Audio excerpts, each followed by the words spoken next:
Hello, everyone, and welcome to another TWIS podcast broadcast on a Wednesday evening or a Thursday morning or somewhere in between, depending on where in the globe you might be. I don't pay attention to those things.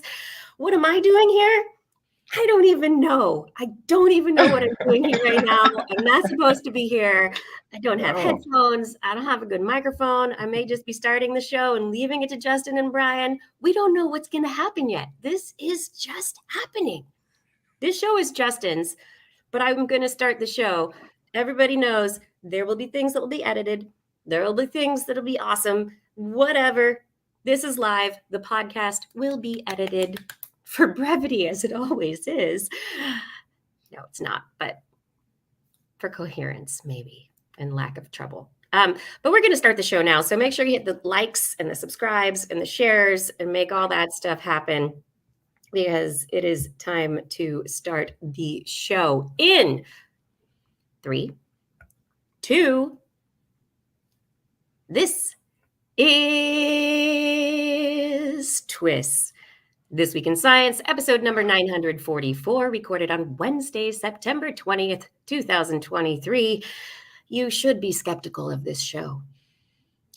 Hi, everyone. I am Dr. Kiki, and Justin will be hosting this show and filling your head with UFOs, UAPs, and skepticism. But first... Disclaimer. The following program contains conversations they don't want you to hear. Unsecret knowledge, unhidden truths, plainly viewable facts. All of which can give alternative explanations to improbable conclusions.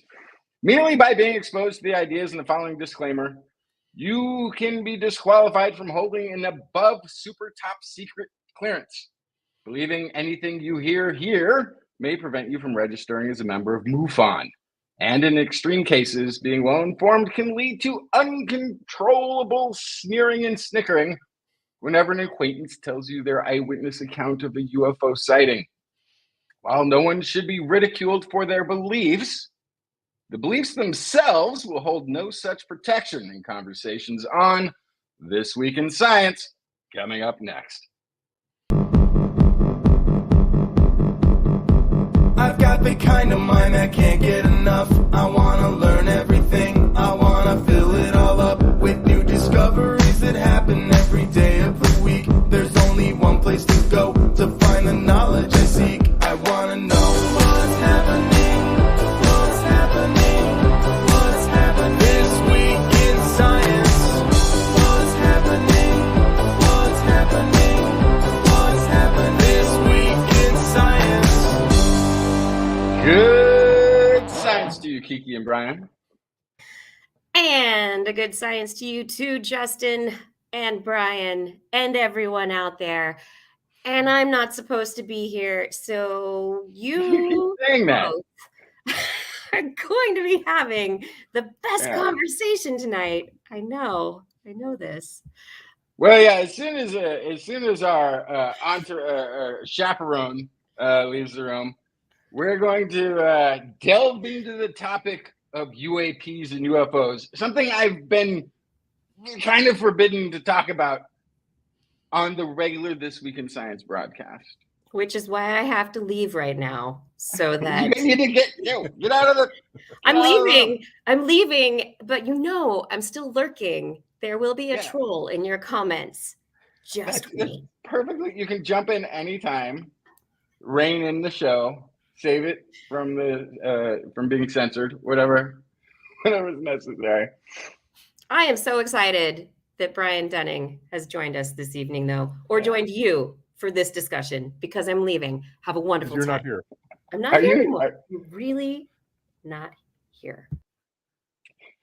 God, I thought you'd never leave. My goodness, I know. Whew.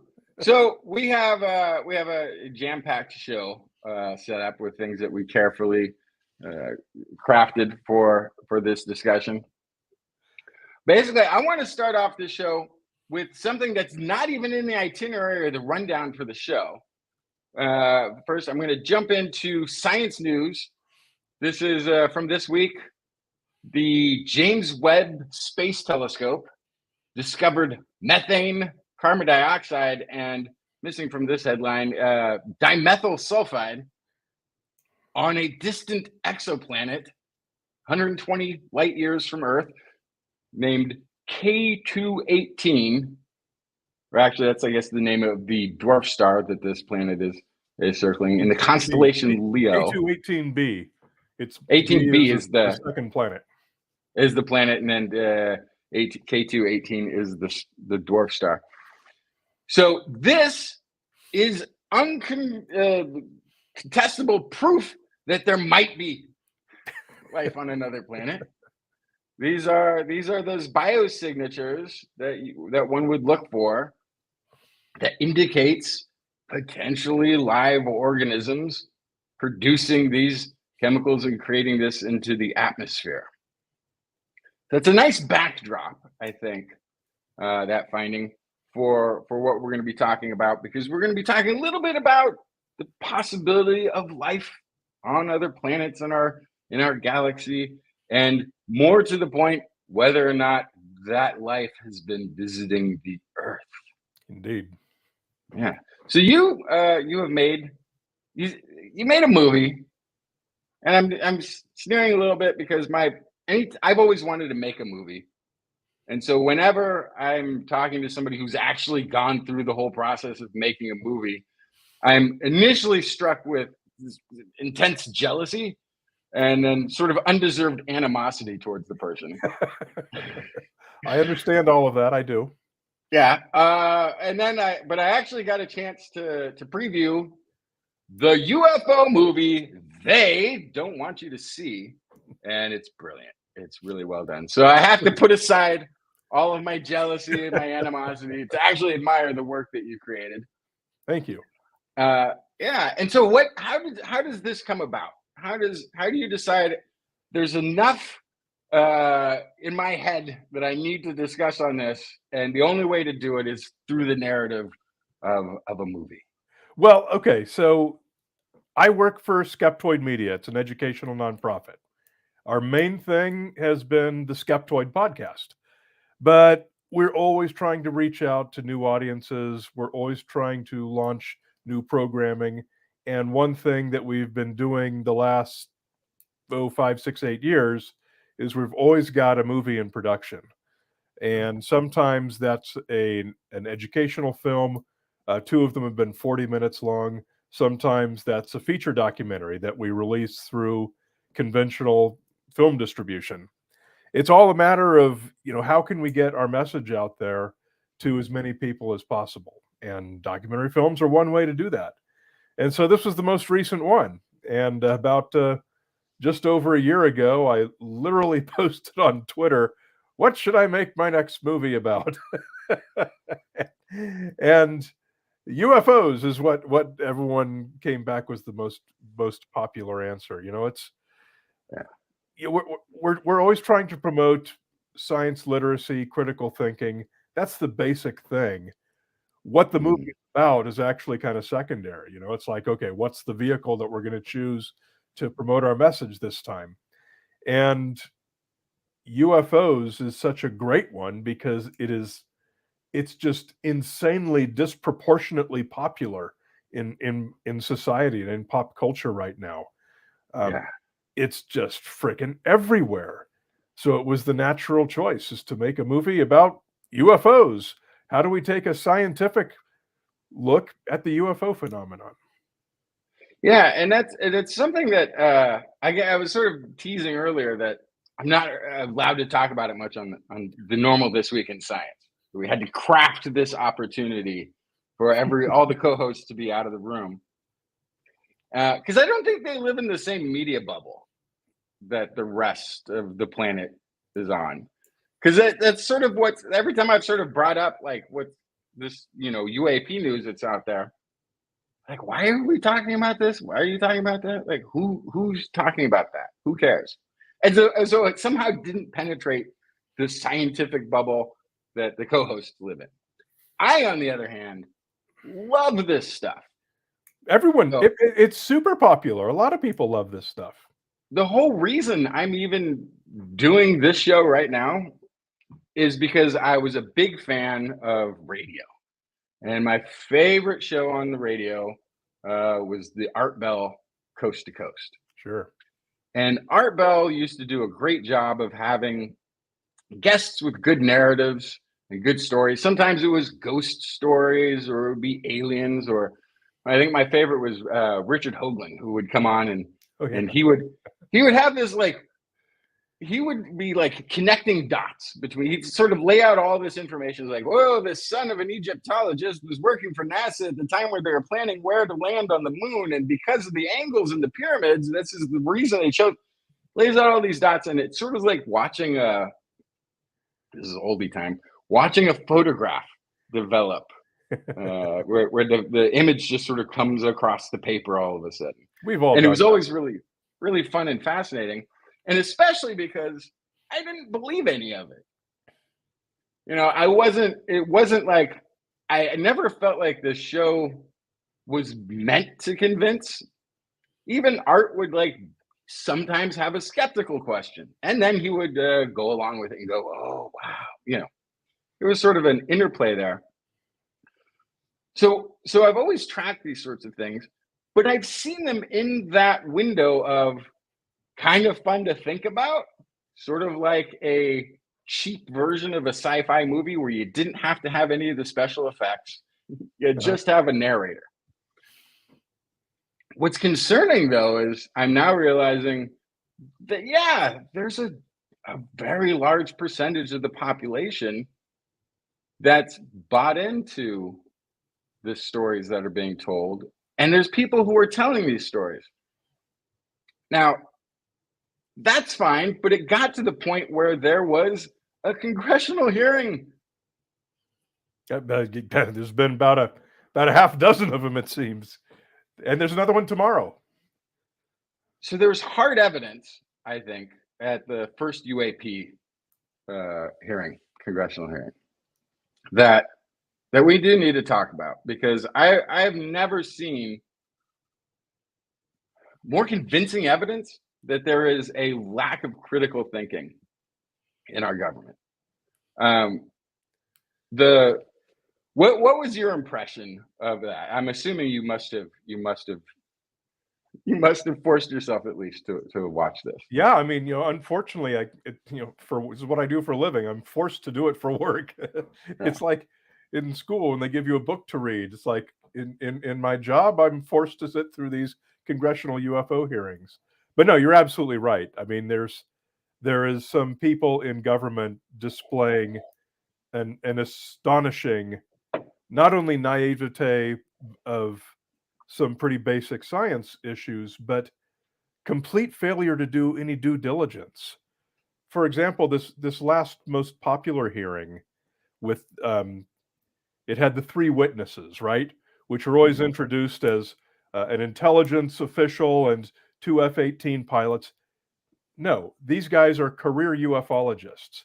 These guys have been speaking at UFO conferences. They've been telling stories for years and years and years, and they happen to be veterans. So that means all of a sudden, A plus B equals C. The government believes in UFOs. The military has specialists assigned to UFOs. But if you want to find three military guys who believe in UFOs, you don't go to the military and say, who believes in UFOs?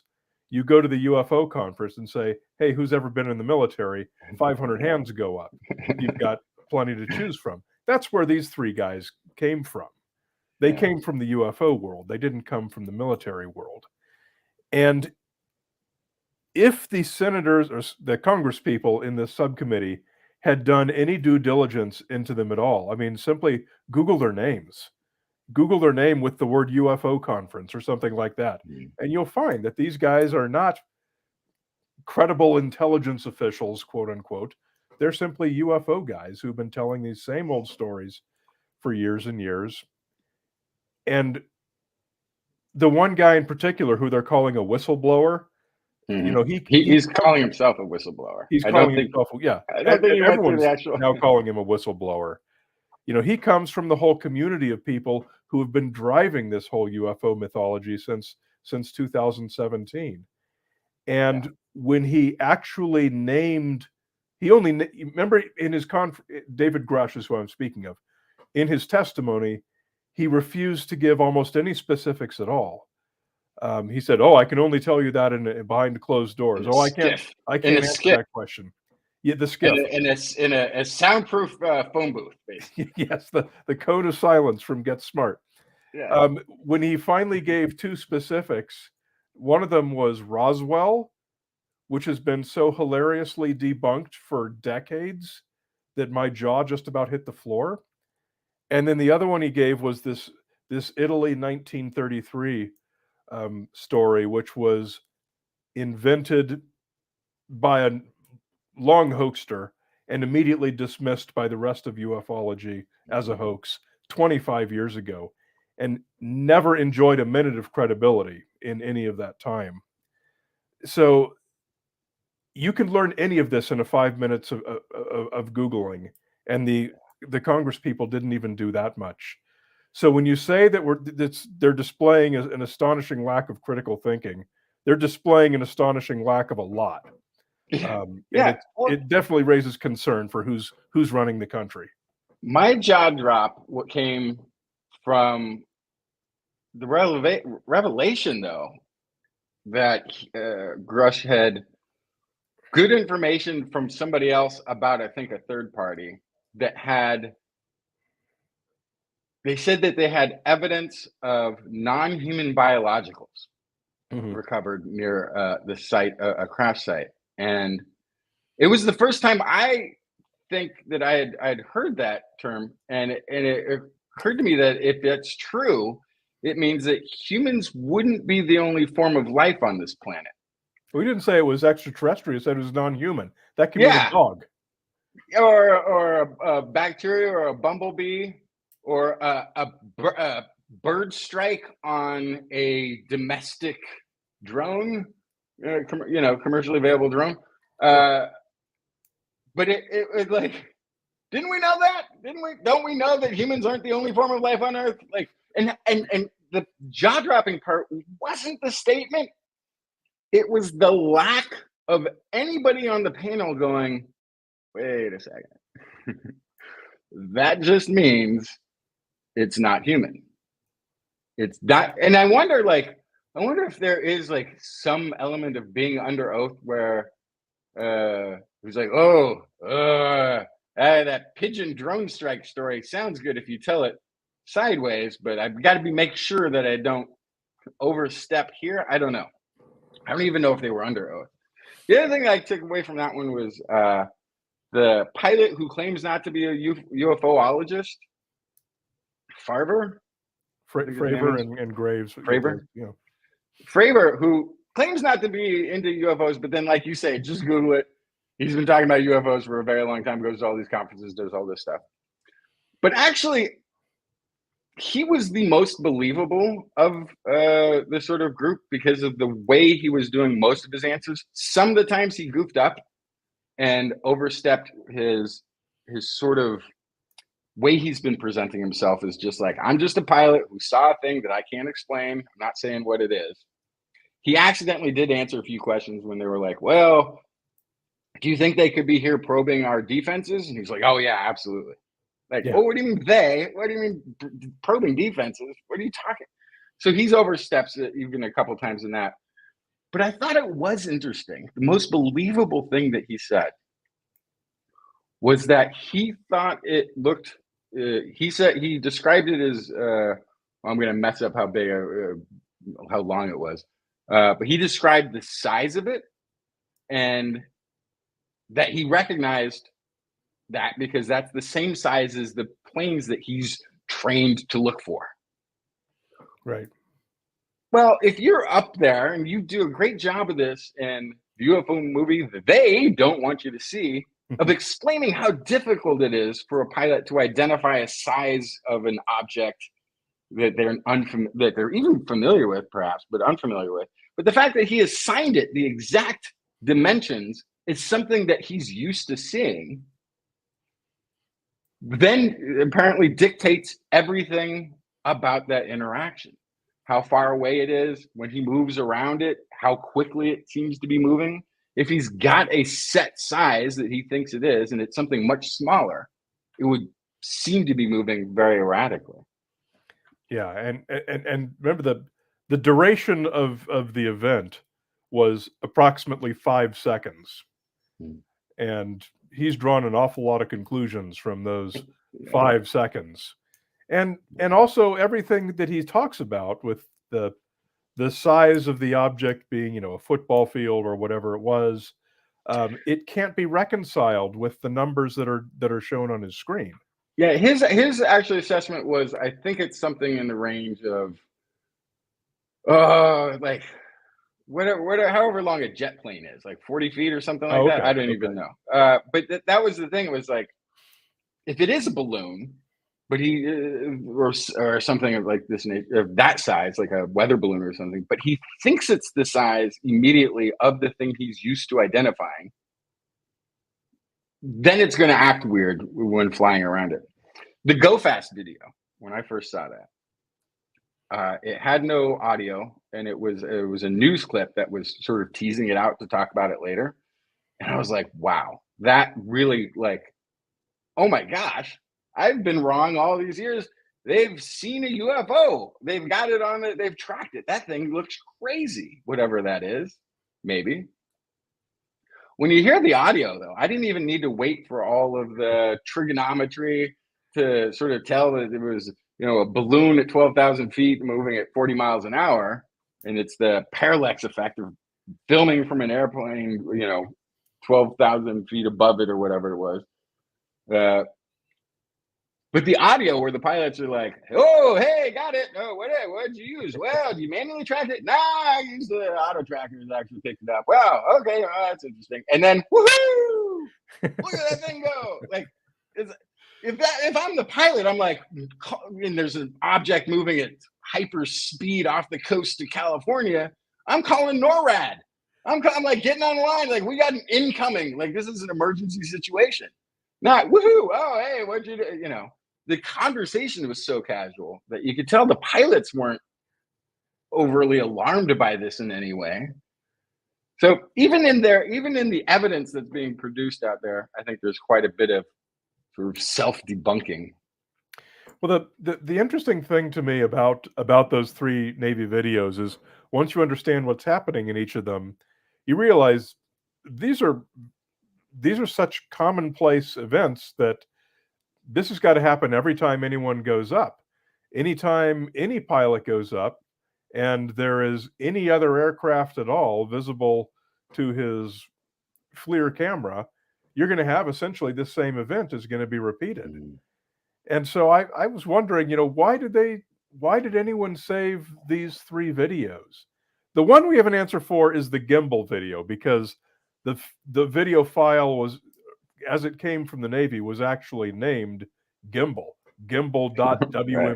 right?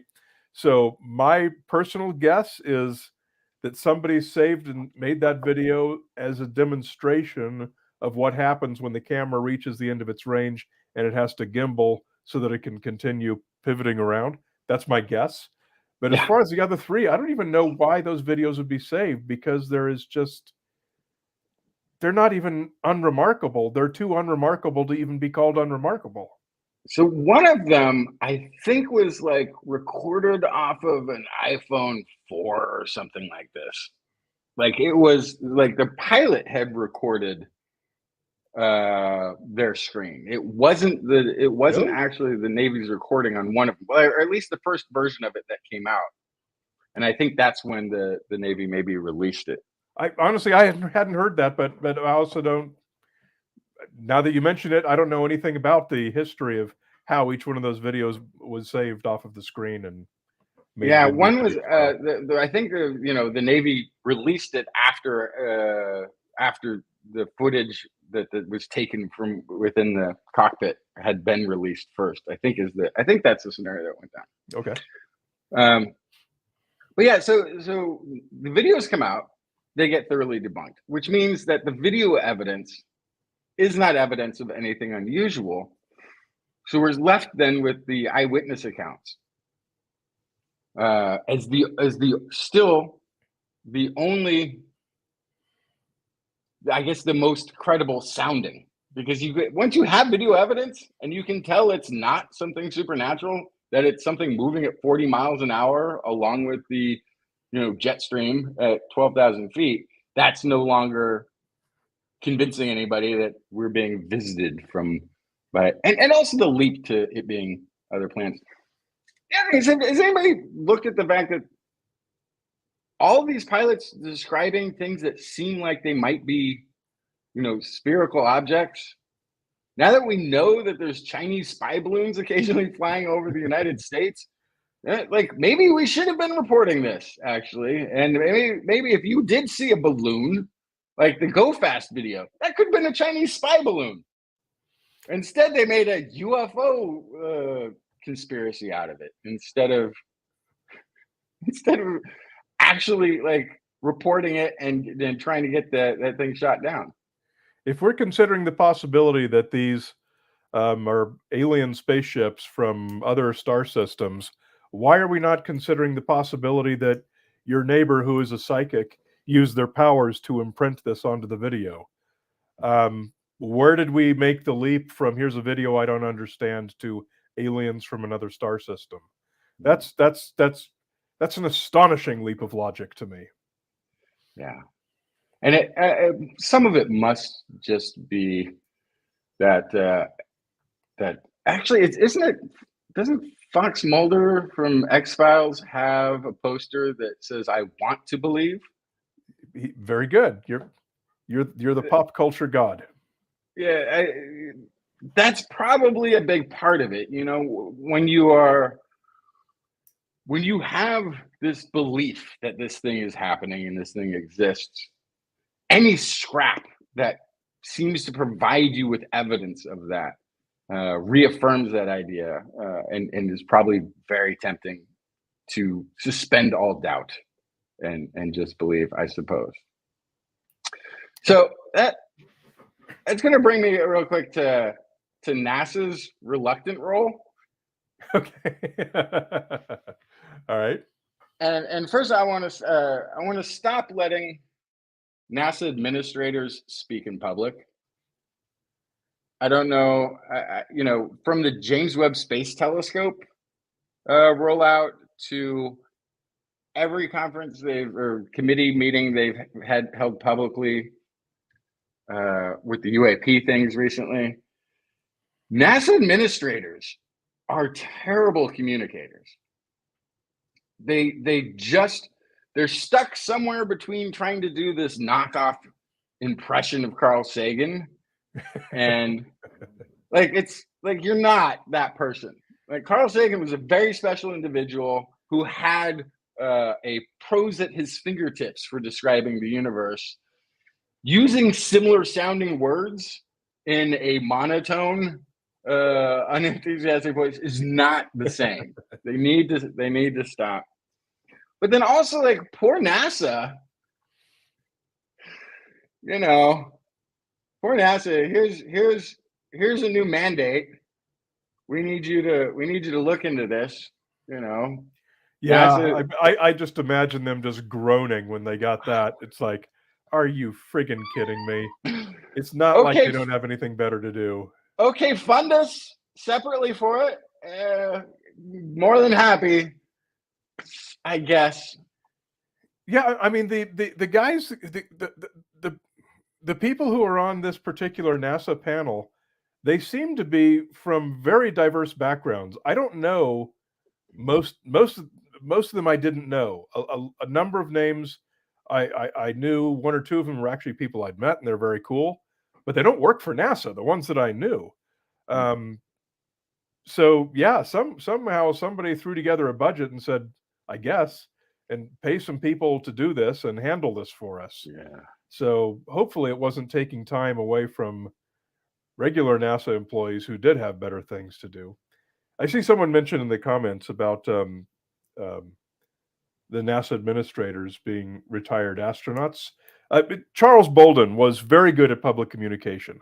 I know he was not very popular as a NASA administrator, Bridenstine was, I don't think Bridenstine had been an astronaut, but he's someone that I believe he was a naval aviator. I could be wrong about that, but he was someone who surprised everyone with being a very good NASA administrator, and I kind of wish he'd stuck around. He was a big surprise. The current guy, though, Bill Nelson, is a disaster every which way you take it. Not only is he bad at communicating, but he is probably the worst NASA administrator, in my opinion, that we've ever had, just in terms of waste and pork and putting this ludicrous, useless SLS program above all else. Anyway, I digress. Well, no, you don't have to, because he opened up his felt like a 2-hour speech. I think it was 7 minutes. And talking about what NASA's role was going to be in UAPs.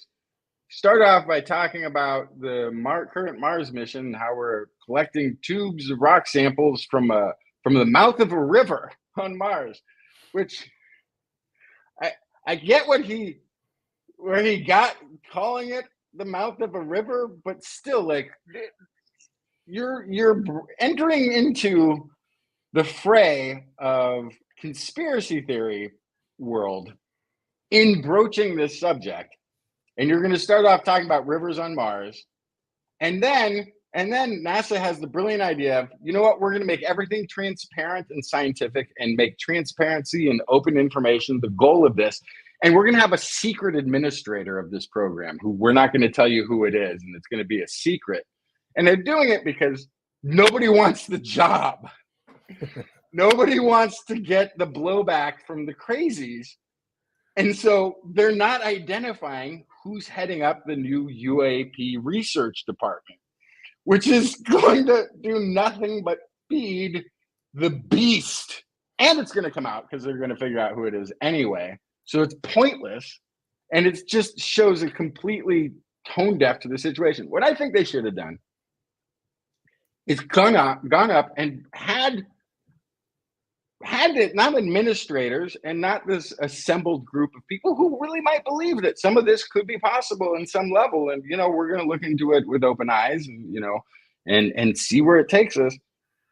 They should have just had some hardcore research. This is where the scientists come at me, explain the 10 different reasons why it's not UFOs. And here's what we've debunked, and we've never found any evidence. And none of what the reports are credible, and here's why they aren't credible, and here's how science actually works. Something I want a sort of cold, to the facts, analytical front to NASA, so that I believe that the missions are worth the money. Because, like he said, if we are having this SLS slush fund stuff going on, like, if I can see why, if the administrators are acting behind the scenes like they're talking in front of the camera, then I've lost confidence in what NASA should be doing. Maybe I'm too harsh on NASA administrators, but they really need somebody else. The NASA administrator is a difficult job. There's no doubt about it. I mean, that's a damned if you do, damned if you don't job. But I think that if there was one thing the NASA administrator should do, it's to put the science at the top. And that's where we are not right now. You know, they have this thing called the Decadal Planetary Science Survey. I'm getting that wrong, but I hope someone who knows what I'm talking about knows it right. I'm not Googling right now. But that's basically what all of the scientists want to be prioritized. And they do it every 10 years. That's why it's called the Decadal Survey.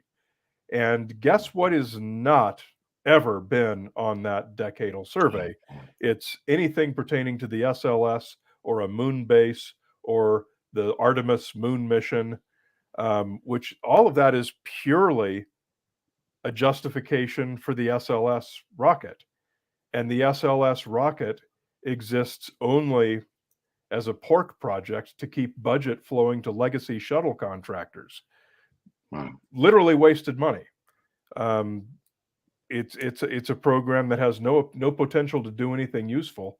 If you want to have the Artemis system, fine, you can do it with SpaceX hardware. You don't need the SLS. But scientists say we don't even need the Artemis system. It's a, rah, rah, rah, wave the flag, America to the moon.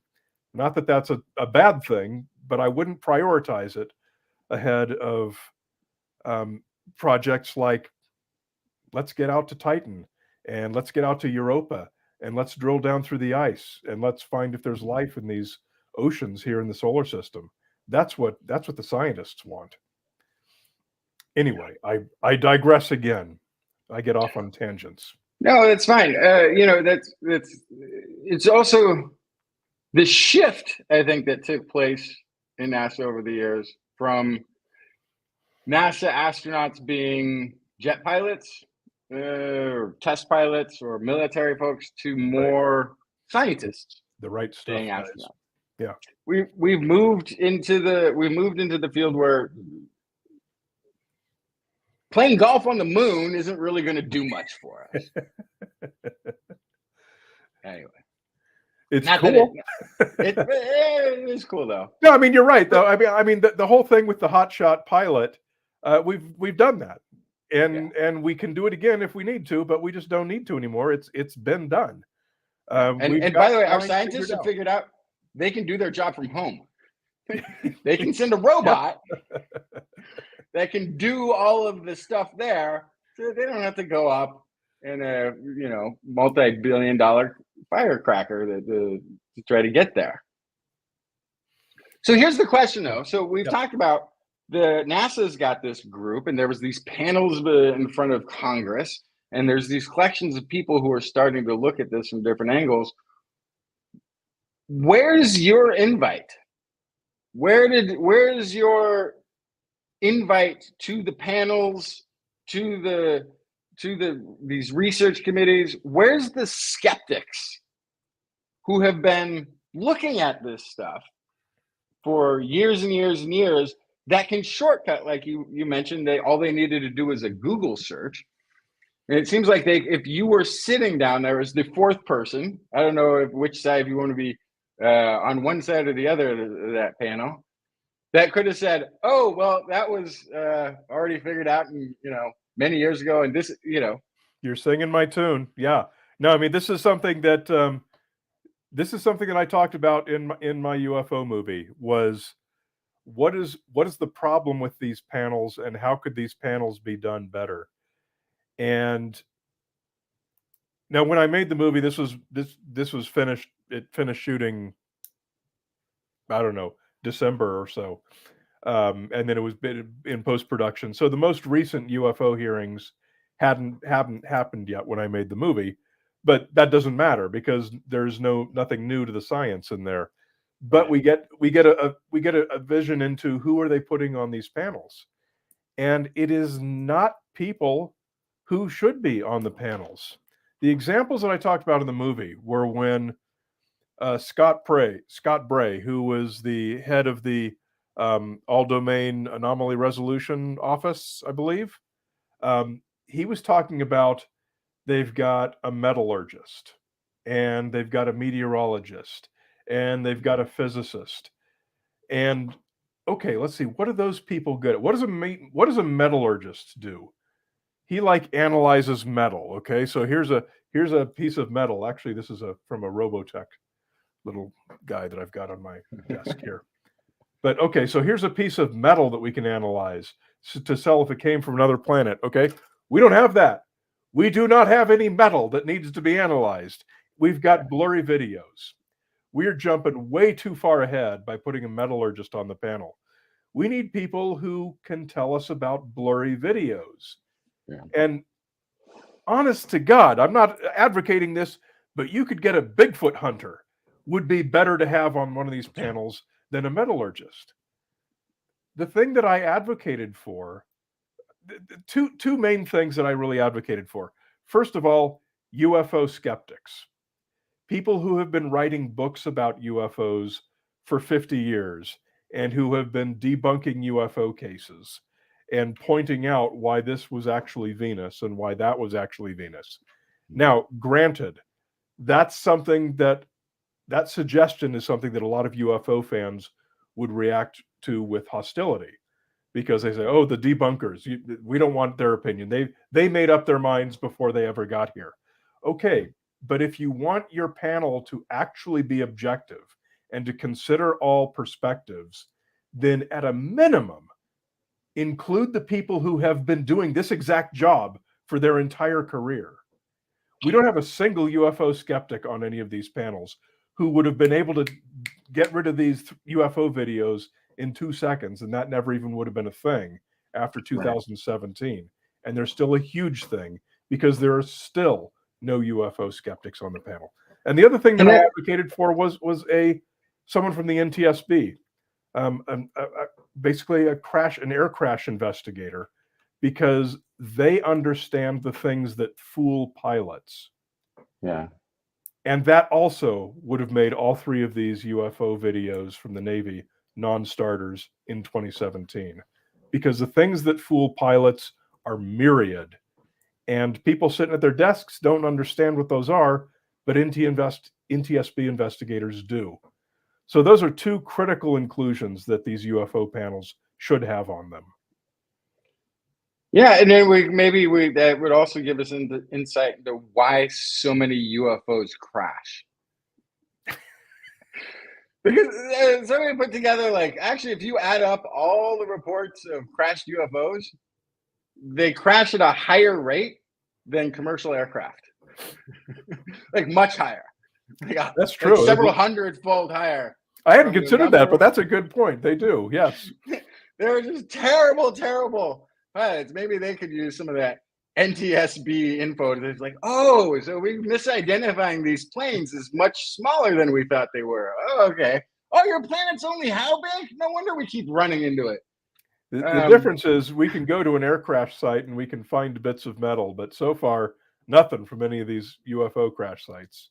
And, but I thought that was a great point from the film, but also, like, the skeptic community is actually the only community that's actually been researching UFOs, because there's those who are pushing forward narratives that UFOs exist, and they stop at, here's an eyewitness report, now I've told it to you, all done.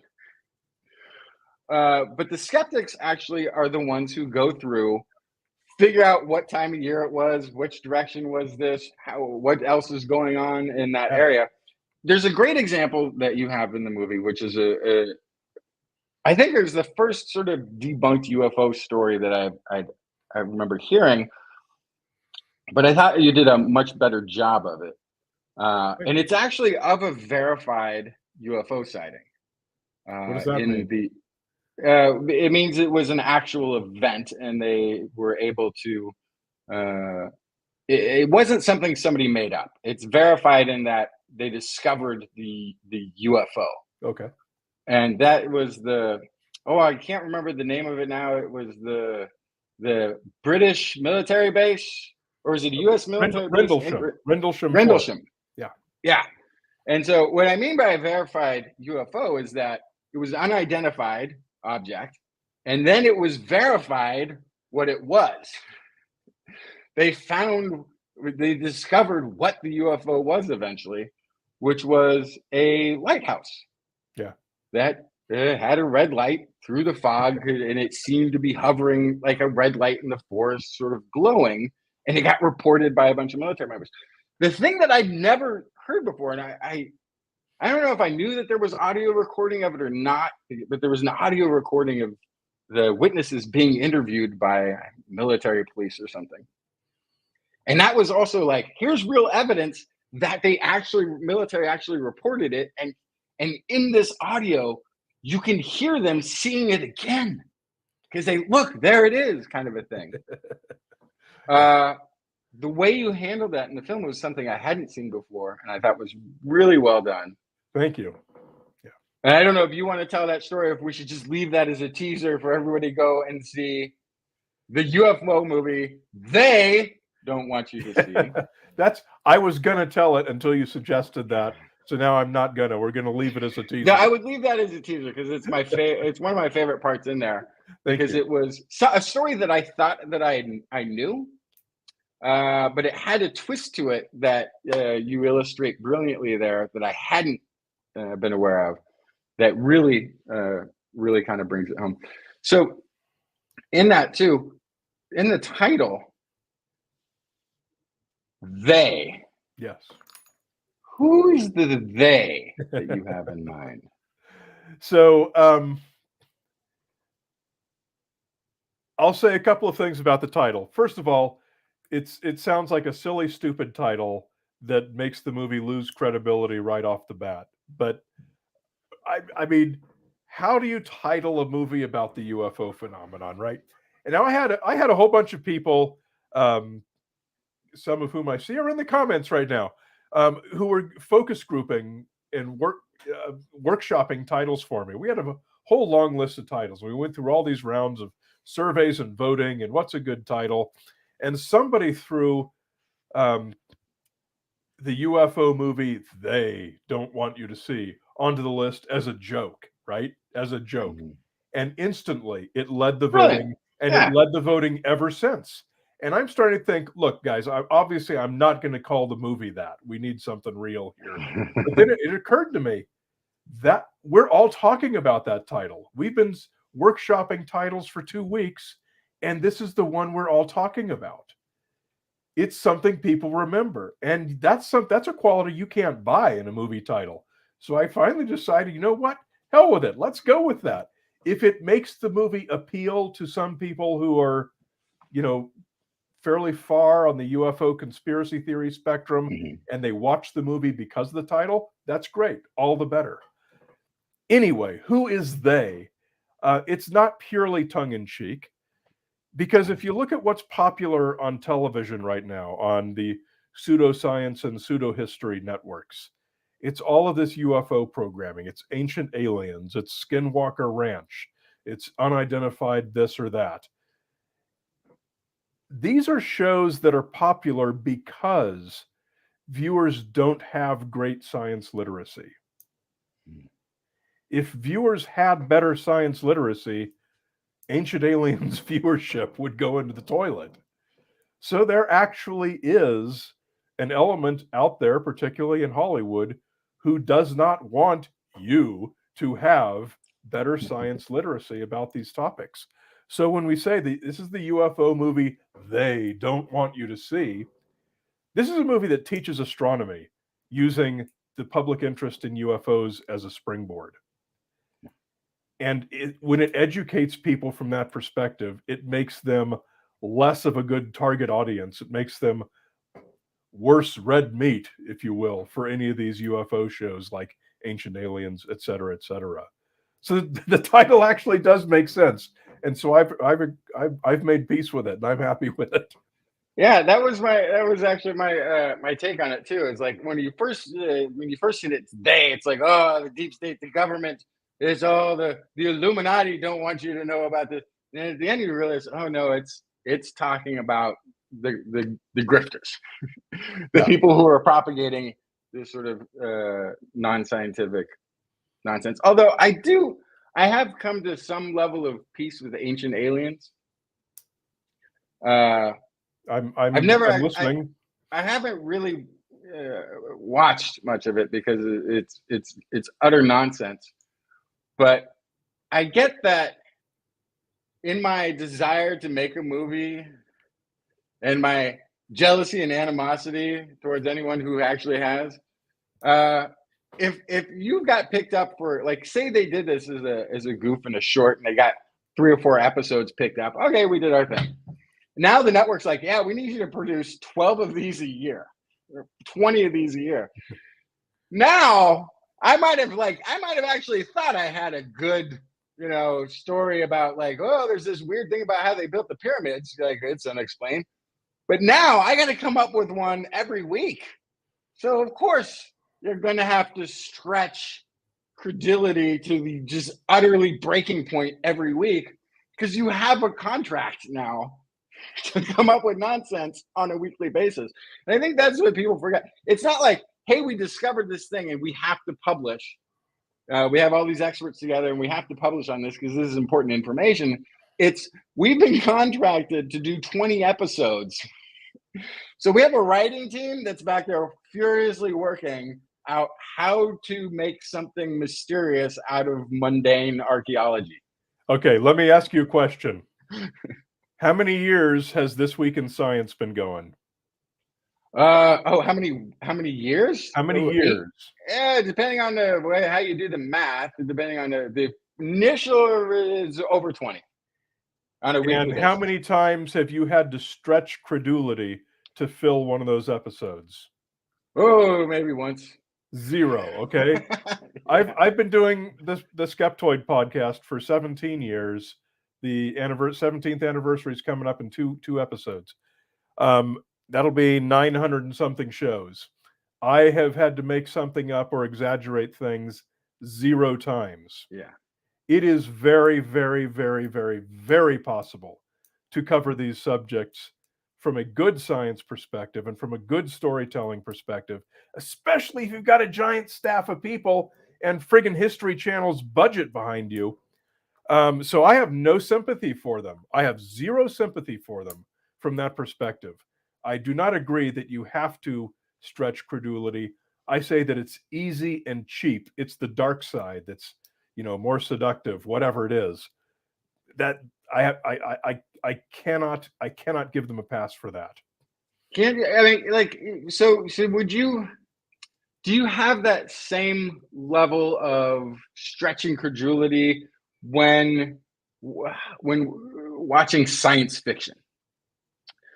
Oh, well, wait a second. If they're on different planets, their communication can't be real time. They got to have at least a 8-minute to 2-hour delay, depending on how far the planets are. Or if you go in knowing that this is science fiction, that they're doing storytelling. Yeah. We don't look at, people aren't going, oh gosh, did you see the last Fast and Furious? Yeah, they had the physics all wrong. Cars don't do that. Gravity doesn't operate that way.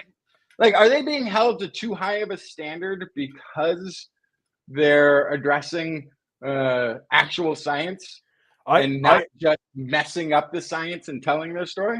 I have no problem with suspending disbelief, and I can enjoy science fiction, whatever it is. If it's a good story, I don't care if it gets fake gravity, magical space communication. Those don't bother me in the slightest. I'm very happy to enjoy good fiction. But also, I mean, what I do for a living, and oh, your audio just cut out there. Maybe a cable came loose. Oh, I accidentally clicked the mute button. I guess I was just clicking around aggressively on the screen. What did I say? I was saying what I do for a living and what you guys do as well is finding ways to make reality into good entertainment without cutting any corners at all. And to the degree that we're able to, making it entertaining and weaving it into a good story. To the degree that we're able to. And we're both very small teams. We don't have a huge budget behind us. We don't have a staff of writers throwing ideas and filling in all of the space. And yet we're still able to do it. Yeah, I'm glad you said that thing about suspending disbelief for science fiction, because that brings me to the second part of the show. Because I think we're in the second half. I think we're supposed to take a break. Do you need a break? I don't, but if there's supposed to be a break, No, there's supposed to be a break. We say something, oh, you got to like the channel, you got to follow and subscribe. I usually tune out, so I don't really know what Kiki does in the middle. I go get a cup of coffee, refresh. So you're a skeptic and a critical thinker. I'm different. I'm wired differently. I'm not as much of a skeptic. I tend to believe everything I hear, but I still maintain a bit of a critical eye. So you're a more normal person. That's okay. That's a merit. Yeah. Well, I do some science journalism writing. And so the way I've realized that I'm approaching things is I'm suspending all disbelief. I'm not questioning anything about, I'm assuming this is a well-vetted research study, that this is curated information that's been through a scientific process. There's an institution behind it. There's reputational, on the line for the researchers doing it. They're presenting it. Either it's been peer reviewed or it's going to be. And so I'm just sort of retelling their story without as much jargon. Although sometimes I find something, maintaining that critical eye, the data's wrong. The data doesn't match their conclusion. They've come to a conclusion in this, but their data is saying actually something that they also presented is saying something very different. So if we apply that sort of approach, where we have a skeptic who's a critical thinker and somebody who's willing to speculate as a critical thinker, but maybe less skeptically. If we suspend all disbelief and take eyewitness accounts as the evidence, where would that lead?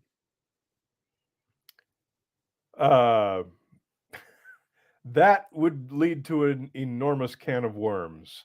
Yeah. If the criterion is that verbal reports are to be equated with inerrant literal accounts, I mean, what's not true then? This is what people are listening to. If this is what they're using as their evidence, because I'm convinced that everybody is a critical thinker and on some level could be a scientist. Oh yeah, but it's a spectrum, and everyone's somewhere on the spectrum, sure. But I believe that there are really intelligent people out there who, for whatever reason, are driving a truck instead of delving into the molecular interactions of COVID virus versus our immune system. I agree. But are still able to make connections between things. Yes. I'll start us off. The first thing, if I'm believing all of these reports, there's almost, you have to give the whole backstory of life, right? The first thing that jumps out is that in almost all of the classic descriptions, Roswell, Barney and Betty Hill, the Travis Walton, all of these accounts, one thing that's consistent is the description of the beings, the aliens. You don't need an autopsy. Lay out any of these on a table, invite an anthropologist, they'll walk in and say, hominin. There's one planet where hominins are known to exist, and that is the Earth. Even if you took the 15 to 20 billion planets, which I think almost all of them will have life, because it's just chemistry and physics. You have to get up beyond bacterial life to a complex life, to an intelligent complex life, to a scientifically intelligent complex life, to then where we would still need to go to get to interstellar travel. And then on top of all of those thresholds of probability, you're going to throw in, and they have to be hominins. Sure. That to me is the one that says it's not aliens. I think that is an excellent point. I hadn't heard it put quite that way before, but yeah, no, I agree with you completely. When you consider all of the possible forms that life could take, why would they happen to be tetrapods with, and that's in believing the eyewitness accounts. Even if you say, I'm going to suspend all doubt and believe what they're saying is hominins, which is Earth. Now, there is something else that is near and dear to me in the reports. There's a lot of reports of, prostate exam and collection of biological materials The people seem to be either put to sleep or sort of in a daze, like sedated during these events. They usually are picked up someplace secluded, away from the rest of humans. This behavior from the alien perspective sounds very familiar, actually.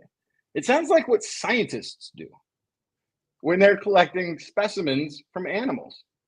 You get one that's sort of away from the rest, you put it to sleep, and then you sample biologically so you can take that back to the lab, because you don't need the being back at the whole animal. You can look at the microbiome. So what are hominins doing looking at the microbiome of other hominins? They're scientists. That's what it has to be.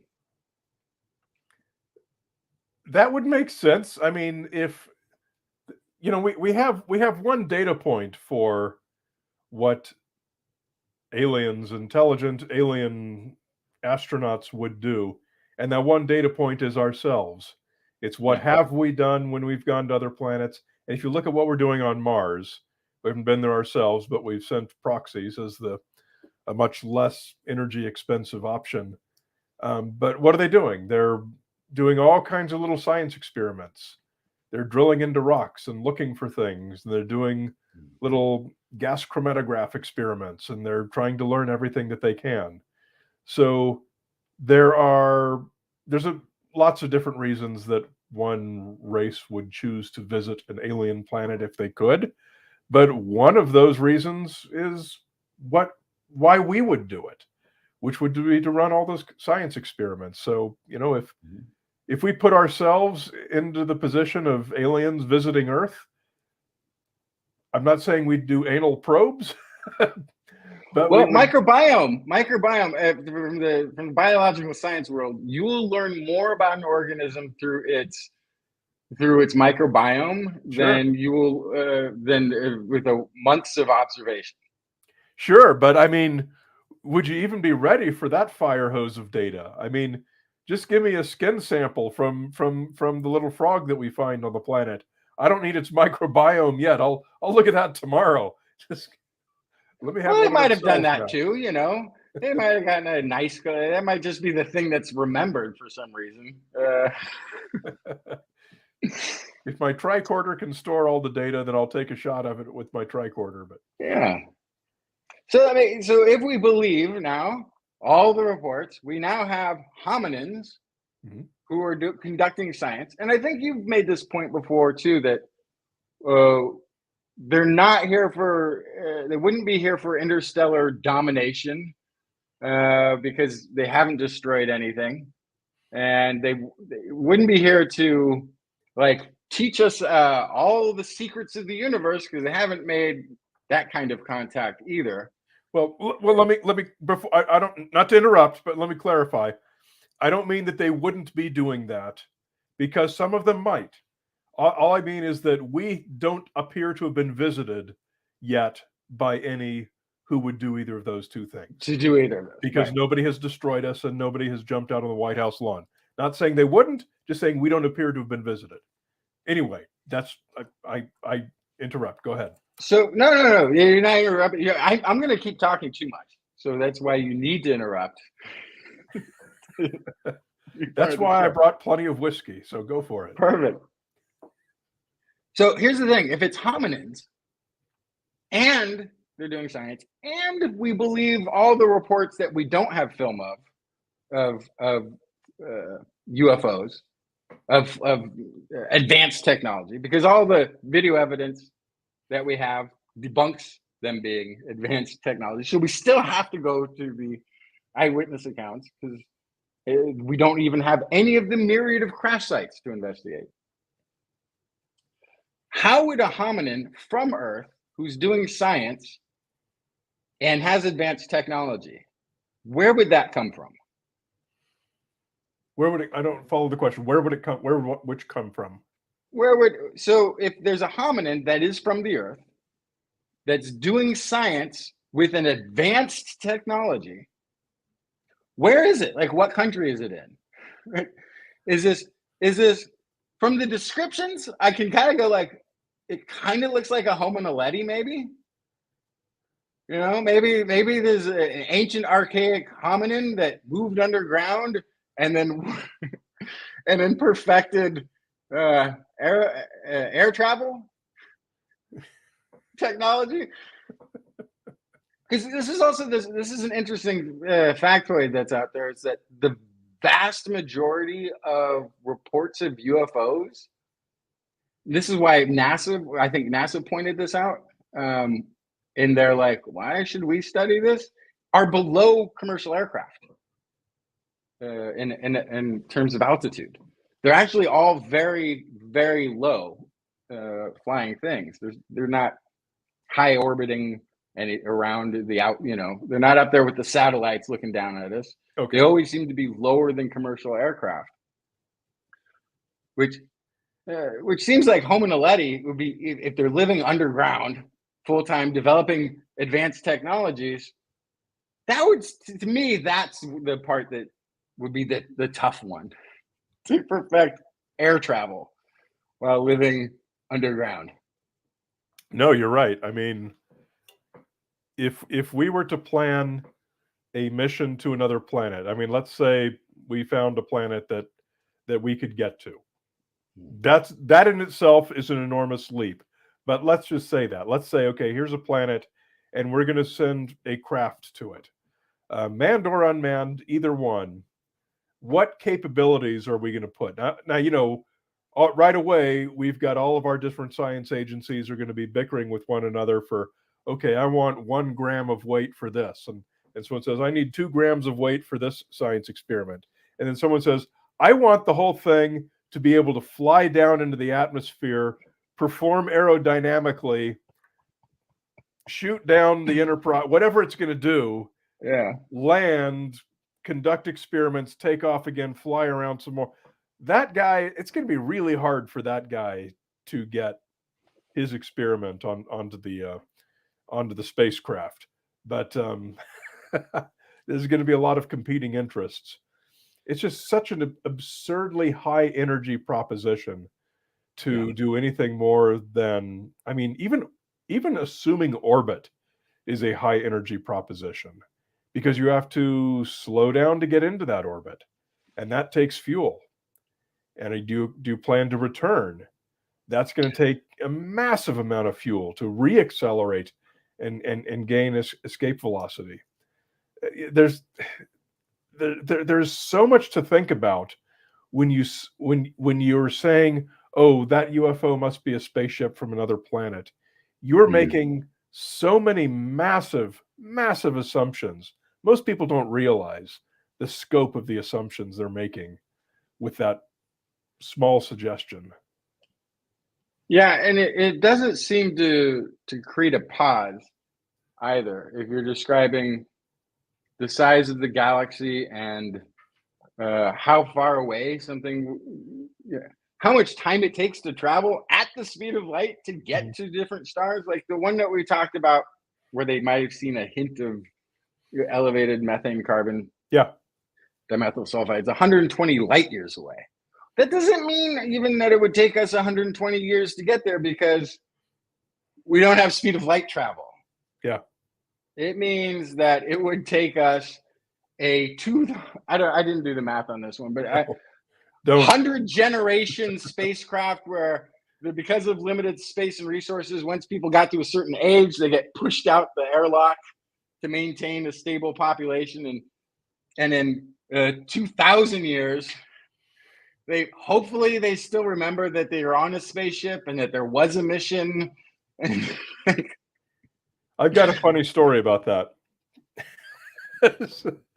So I took my daughter to a conference called SETICon 2, put on by the SETI Institute. What year was this? It's probably about 2012, give or take. Was the last time they had this conference. And I think my daughter was probably about 13 or 14 at the time. And I was taking her around, and I was introducing her to people. She'd always wanted to meet Mae Jemison, the astronaut. I introduced her to Mae Jemison. And Mae Jemison was, I'm not sure if she still does this, but she was on the board of a project called the 100-Year Starship Project, which was, just as it sounds, sort of a think tank for let's have some kind of a plan if there was to be some kind of a cataclysm that was going to destroy the Earth, and we needed to build a multi-generational starship to preserve a core of humanity. Now that is a reasonable thing for someone to be thinking of, because we might find out tomorrow, hey, here's an asteroid that's going to destroy the Earth in 5 years. So now you're going to have 5 years to put a 100-year starship plan into effect. So they and so this would the starship would it be going to a different star, or would it just be hanging out in orbit until the planet kind of came back a little bit? Now that's a great question, and I don't know the answer, but I presume that the 100-Year Starship Project people had an answer to that, or maybe they had various contingencies. I don't know, but regardless, they had a panel, and sitting on the panel was Mae Jemison was on the panel, Robert Picardo, who was the hologram doctor from Star Trek and a member of the Planetary Society. He was on the panel.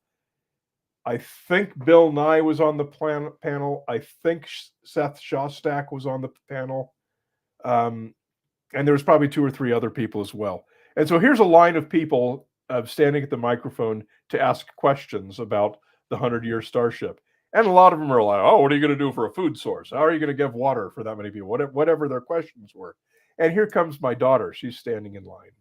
I love her for this because it was the most awesome thing ever. So she gets up to the microphone, and the people on the panel are saying, oh, here's the little kid. She's going to ask us some cute question. That'll be cute.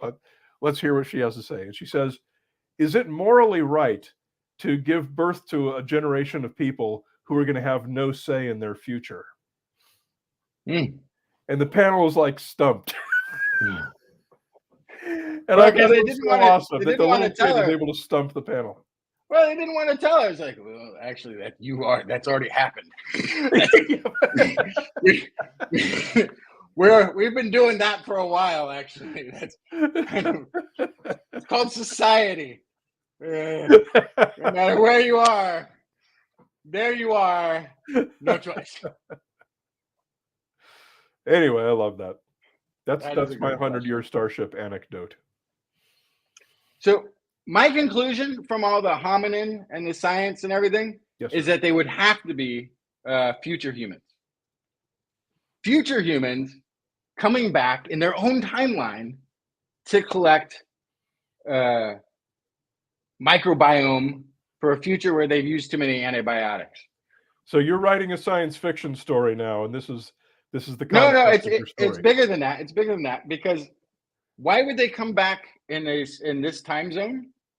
Because traveling back in your own timeline must be very dangerous. It's like Back to the Future. You know, you could disappear from the photograph at any given moment if you step on the wrong bug. Because the only place you can travel, if you and I were to go and travel back in time and safely not affect our future, we could go to one place that I know of, which is Pompeii, after the last boat has left, but before the volcano has gone. So I'm not writing a science fiction book. I'm creating a end of the world cult. See, the aliens are here because they're future humans, and they're safe to be here because the world's about to end for most of humanity. And so that's why it's safe for them to be here. And it's going to be in 5 to 10 years, because I've been told that's gives you enough urgency to recruit for an end of the world cult, but enough time to also fleece the flock. It's that sweet spot. So it's going to be 10 years, the world's going to end. That's why the UFOs are here. They're future humans who aren't going to be affected by our future.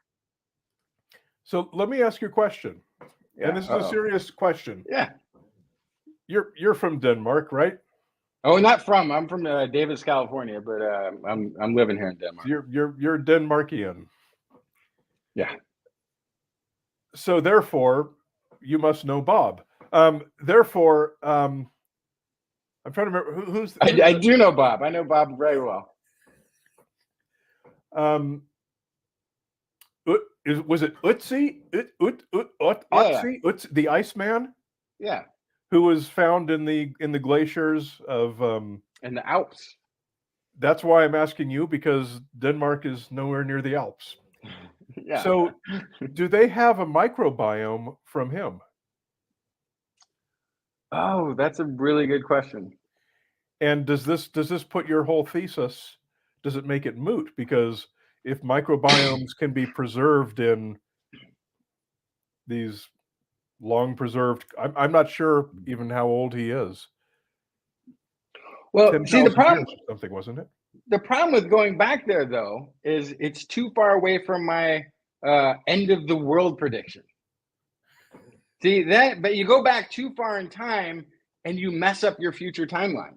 Yeah, anybody you talk to has this butterfly effect of then the future events turn out differently and you don't exist. Oh, that's no good. That's no good. You can't have that, Brian. But if you're at Pompeii right before the volcano, then you're safe. Then you can talk to everybody. They might as well. I don't know why they didn't go and get the microbiome samples there. They were probably much more diverse than they would be now. But my point, though, is that I'm going to start a cult with predicting the end of the world. And if you send me enough money, we may be able to convince the future humans to take you out of the danger zone. But also that, like, there's so many other creative imaginings you could make out of even the eyewitness reports. Even if you took them literally, you could go in a tremendous number of different directions with them. That it's curious that it's only aliens. And the only reason I can think that it's only aliens in their conclusions is that these are all just primed ideas. That seeing something unusual creates that leap because they've been primed to believe that that's the most reticent possibility. I think if instead of UFO lore, there was future human time traveling lore, then every time we saw something like that, we go, oh, it must be the future humans. Like, even you could switch it out with ghost stories. You could be, oh, wait, did you hear that door shut? Yeah, it must have been a future human visiting. Like you could just replace almost the entire canon of UFOs or ghosts with something else. None of it actually ties to the conclusion of aliens. And that's what I find fascinating about the whole thing, is that there's no reason. Like it's almost the meme for the Ancient Aliens guy. It's aliens. Like, only because you're saying that. No, you're right. I mean, that goes back to what I was saying with a projection from your psychic neighbor. You know, how did we get to aliens, and why is it that of all of the other billions of directions we're going to go, if we have no rules now, if special relativity isn't a thing and there's no rules and we can just make up anything, why is it aliens? Why isn't it leprechauns? Why isn't it the people who live inside the hollow earth? It's just one of these silly leaps of logic. Well, it's really silly because also you talk about it pretty well in the movie. Actually, the vastness of space, the amount of distance and time required to travel places, and the amount of the age of the universe, meaning that even if you make it through all those probability filters, life, I think, is the lowest bar. I say life is on 100% of Earth-like planets, and according to that JWST, and even an un-Earth-like planet may have life. I think life is probably on its most basic form on every one of these Earth-like planets. Again, chemistry and physics, it may have started 100 times on this planet. We only know of one because once something is there, it fills all the bio niches. And if life starts anew tomorrow on planet Earth somewhere, it's just food for a microbe. It's gone. Like, it could still be happening. It's not, that part's not that to be out of bounds. But when you get into all the other filters, and then it's a hominin too, okay, fine. Well, I'll tell you one other thing. I went to an astrobiology conference once, and I don't know how common astrobiology conferences are, if these are things that happen every year somewhere. But number one, I've never felt so out of my depth in my life. This is a huge conference. I think it was at Arizona State University. I think it was 2017, 18, somewhere around in there. But the rooms were huge, and I was amazed how many astrobiologists there are in all of these conference rooms, and the number of things that these people had thought of and were prepared for. And I'm talking about like different spectra to look for. You remember the Horta from Star Trek? Okay, that's one form. That was like silicon-based life, and we're carbon-based life. Yeah. And the rock creature. There's 1,000 others. Not 1,000, but there's plenty of others. And people have thought about what all of those possible spectra would look like. And they have considered so many questions and so many possible forms of life. I was blown away. And when I say I'm out of my depth, it was because they were talking about really technical issues with analyzing spectra and things like this that was just so far above me. But I remember in one of the breakout rooms, they did a poll, and they just asked, hey, exactly what you were talking about just now. How many people think that life is on almost everything that's round and has been floating in space? There's some kind of a planet. How many people think it's on virtually everyone in some form? And again, we're talking about pretty broad range for what is life and what form can life take. And there was a lot of hands that went up. So you're not alone when you say that. But also, I should point out, how many of them think that it's virtually zero and it's on 0.001%? And a lot of hands went up there too, and everywhere in between. So I mean, this is an early science. I mean, we are infants in the science of astrobiology. Yeah. Although we've been making strides in discovering how the basic building blocks form from natural events, and that's the part that makes me think the chemistry if the chemistry and physics is the same throughout the universe, I think there's life out there. But again, my definition of might be a giant virus. It might be RNA life is on all of these planets, and bacteria is very rare even. And one of the things that too is I had never seen your Christmas tree analogy. I hadn't really seen that one.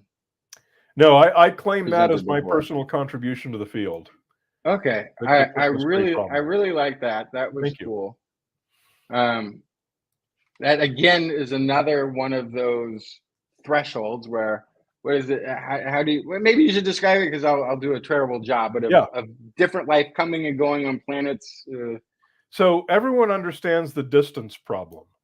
We say, oh, it's too hard to get from one star system to another because of relativity and all the issues and the energy requirements and everything. So the distance problem is one that we're all familiar with why it's difficult for alien civilizations to visit one another. But another problem that a lot of people fail to consider is the time problem. And this is what I call the Christmas tree problem. If you imagine a Christmas tree filled with strings of blinking lights, and there's blinking lights all throughout the body of the Christmas tree. And, lights are on, lights are off, lights are on, lights are off. And the duration of each light represents the lifespan of a technological civilization. And by technological civilization, we're talking about one that's capable of understanding and communicating with life on other worlds. So if the distance problem is one, that means it's hard to go from one blinking light to another blinking light, and maybe it's not even going to be on anymore by the time you get there. There could have been a gamma ray burst, a pandemic, a war. The sun could have gone nova. There's a million things, a planet killer asteroid. There's a million things that can terminate a technological civilization. We'll die one day somehow. We don't know how. But so you have to have two of these blinking lights turn on that are right next to each other, and they have to be on at exactly the same moment for these two civilizations to have any hope of finding out about each other and then communicating with each other. And so the time problem, the Christmas tree problem, makes the whole issue so much worse and so much less likely. And as I say in the film, that's a problem that we hate, because we would love to visit with our neighbors somehow. And in that scenario too, it occurred to me, our light just came on. Like just came on. In terms of not even a century ago. Yeah. So we're not going to even be visible to anything other than maybe this methane super planet that we found in Leo. That one might see us if their light is on. There's nothing. I don't think there's. So this is something we might disagree about. I don't think there's anything special about the Earth that would gain attention from an interstellar traveling, relativity bending, time warp traveling, interstellar traveling civilization. I don't see, our technology won't have reached that far. They won't have a technological signal. They won't have that full light on. They won't have a techno signature. I mean, when you say our light came on, our techno signature light just came on. Right. But our biosignature light, going all the way back past the dinosaurs and beyond that, for 2 billion years, there's been life on Earth. And we've had biosignatures for a long time. A significant, still a single-digit percentage of the life of the universe, but a fair period of time. And I know that we as humans and as human astrobiologists, we would be equally fascinated with any planet that has biosignatures, whether it has technosignatures or not. Right. We'd be just as happy to find alien bacteria as we would to be, alien heavy metal bands. That's that whole story, is about the possibility of bacteria toots on an exoplanet in Leo. Like that's the most of what that story could be, right? So I don't know. James Webb is a fine telescope, but it's not really good enough to do great exoplanetary spectrum analysis. We really need to wait until the next generation of space telescopes to be able to really characterize exoplanetary spectra. So here's the really down and dirty part, because I think that the life signature on Earth won't be that special. I think my opinion is that that's going to be on 15-20 billion planets throughout the galaxy. So I'd love for that to be true. So, but here's the thing: the more likely, right, that it is that life exists in our galaxy, the less likely that an intelligent interstellar traveling civilization would see ours as special and worth visiting. That's the weird ratio, is that the greater the chances that they're out there, the less likely we're going to be visible within the sea of other planets that have life. And if they find 2 or 3 other lights on somewhere, well, your light isn't on, buddy. Your technological light isn't on. There, for all we can tell, nobody's home. We actually already have dinosaurs in our zoo anyway. So I tell you what, I love the optimism of your version of the universe.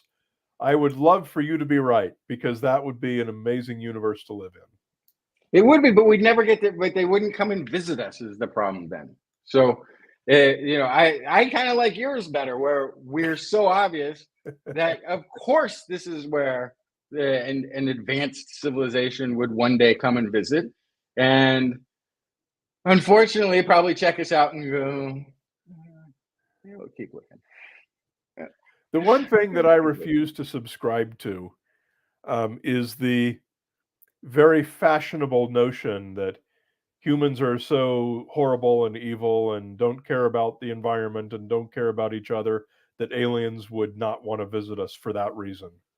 That is a pop culture fad, sort of a self-loathing anti-human fad that I've never subscribed to and don't now. And I don't believe that that's a decision-making basis that we would use when we decide to go visit some alien planet that we were able to discover had a techno signature. Oh, yeah. Do we think they're worthy social justice wise of visiting? I think our scientists would want to know everything about them regardless of that. Yeah. Although I do think, though, if we've been monitoring a planet for a while, a future version of us who's become peaceful, because I think you have to become a somewhat peaceful civilization to achieve, that level of technological ability to travel through. It's just an assumption. Yeah. And they see over the course of observing a bunch of big nuclear explosions taking place on the surface of the planet that was actually caused by inhabitants of that planet. Why are they nuking themselves? And I don't know. I think if we were observing something like this, we might have a little hesitation. And if we did visit them, we might try to be elusive, non-confrontational, and maybe even try to keep it a secret. I don't think we'd have much choice. I mean, that's the lower energy option anyway.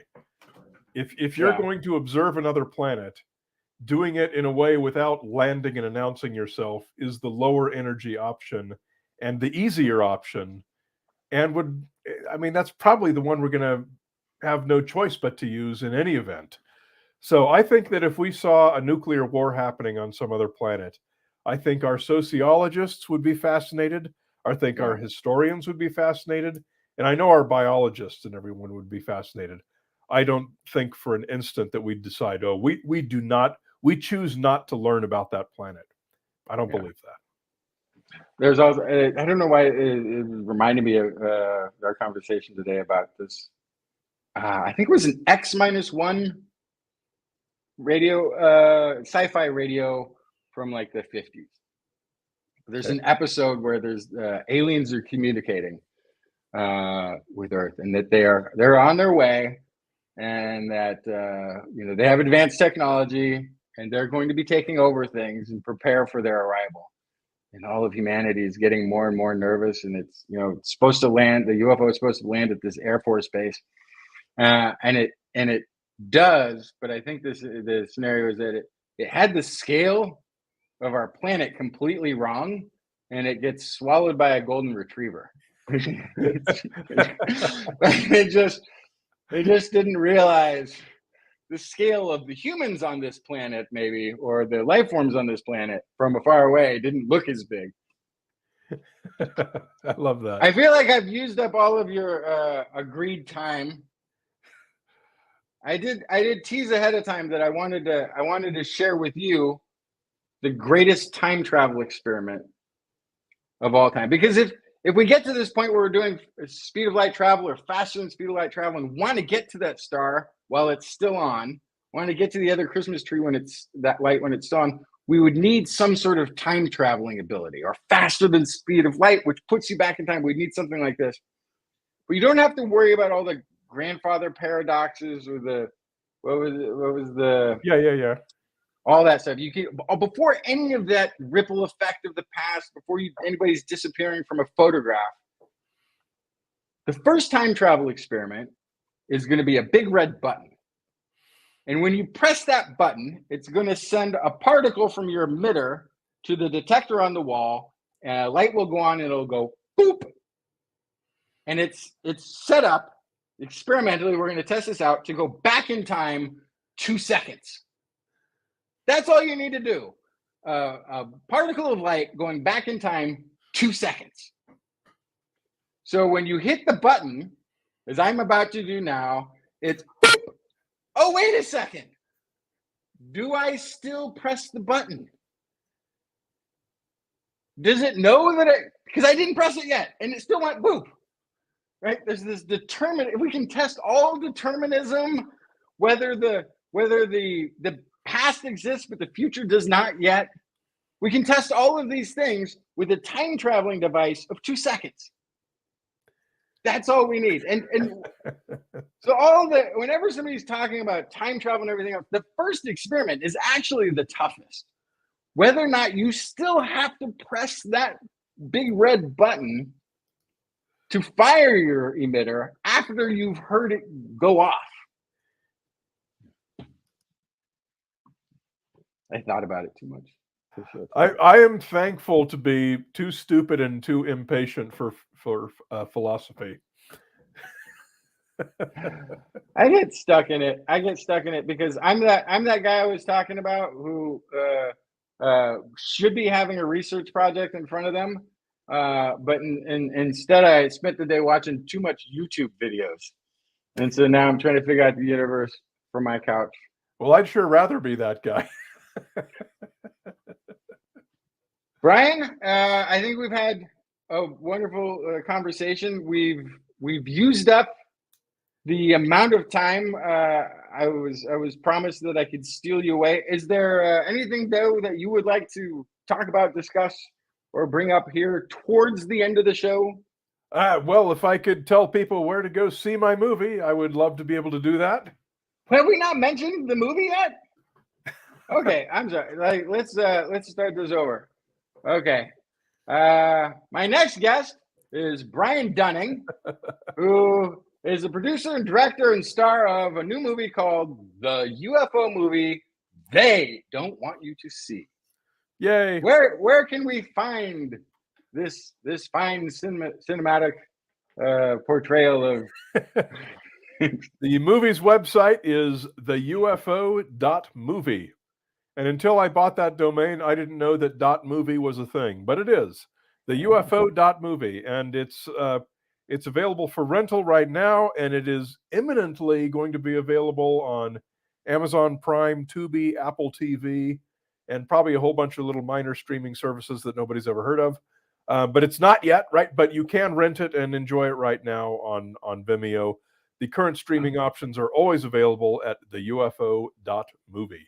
Or search the streaming services for the UFO movie They Don't Want You to See. I'm also now I'm also becoming jealous and just make a movie, Justin. No, it's not the movie. It's the voice. You got that good radio voice on top of it. It's so unfair. I can't advise you on that one. That was just luck or genetics or something. Or getting old. It wasn't this good when I was young. I sounded like this. Okay, I got a question for you after the after show. It has nothing to do with anything we've talked about today. What am I doing? I got to do a rundown. So there's something at the end of the show. I usually tune out. Oh, here it is. It's all listed for me in this rundown. Thank you for listening. I hope you enjoyed the show. Is that really what we say every week? No, so I hope you enjoyed the show. Kiki gave me a run of show document, and I'm following it down here with you because I'm supposed to jump in and say some stuff as well. So okay. don't make me get lost. I'm going to change that. Oh no, I don't know where to come in. Well, no, I'll the rest of it will be the same then. I'm going to say thank you for listening. We know you enjoyed the show. That feels like more confident, I hope. I agree. We know you enjoyed. Yeah, we know you enjoyed the show. That's why you're paying attention. Shout out Stefano for his help with social media and show notes. Gord for manning the chat room. ID4 for recording the show. Rachel for your amazing assistance and for editing out all my ums. And I'd like to thank our Patreon sponsors for their generous support. And I have a list of the sponsors right here. Thank you, patrons.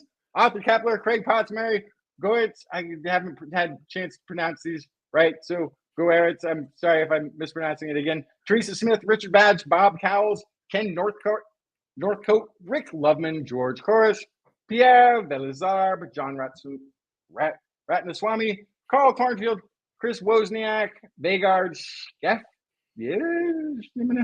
Jonathan Styles, aka Don Stylo, Ali Coffin, Ragon, Shubrew,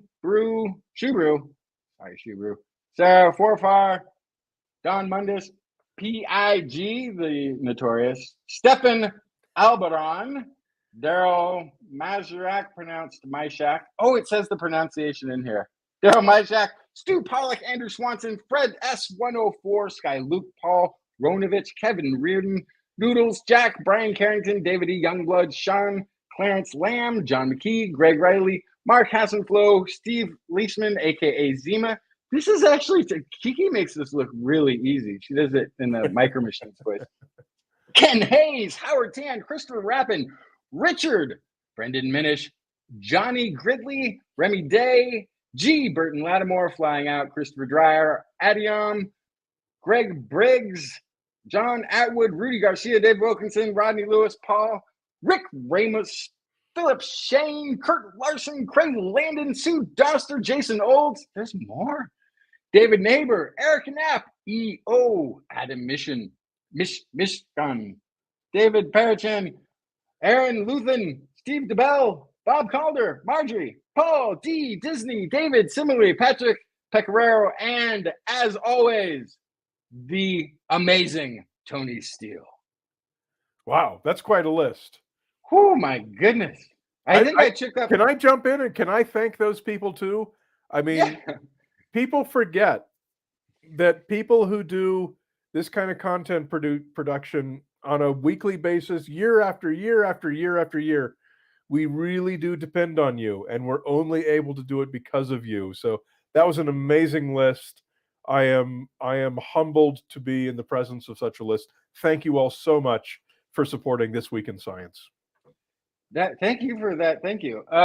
This is also, by the way, the reason that when we skipped the commercial in the middle of the show, the commercial break, we didn't tick off a sponsor because we don't use them. we just have it. It's we're like the PBS of podcasting. Right? We're all anyway. Thank you for the support on Patreon.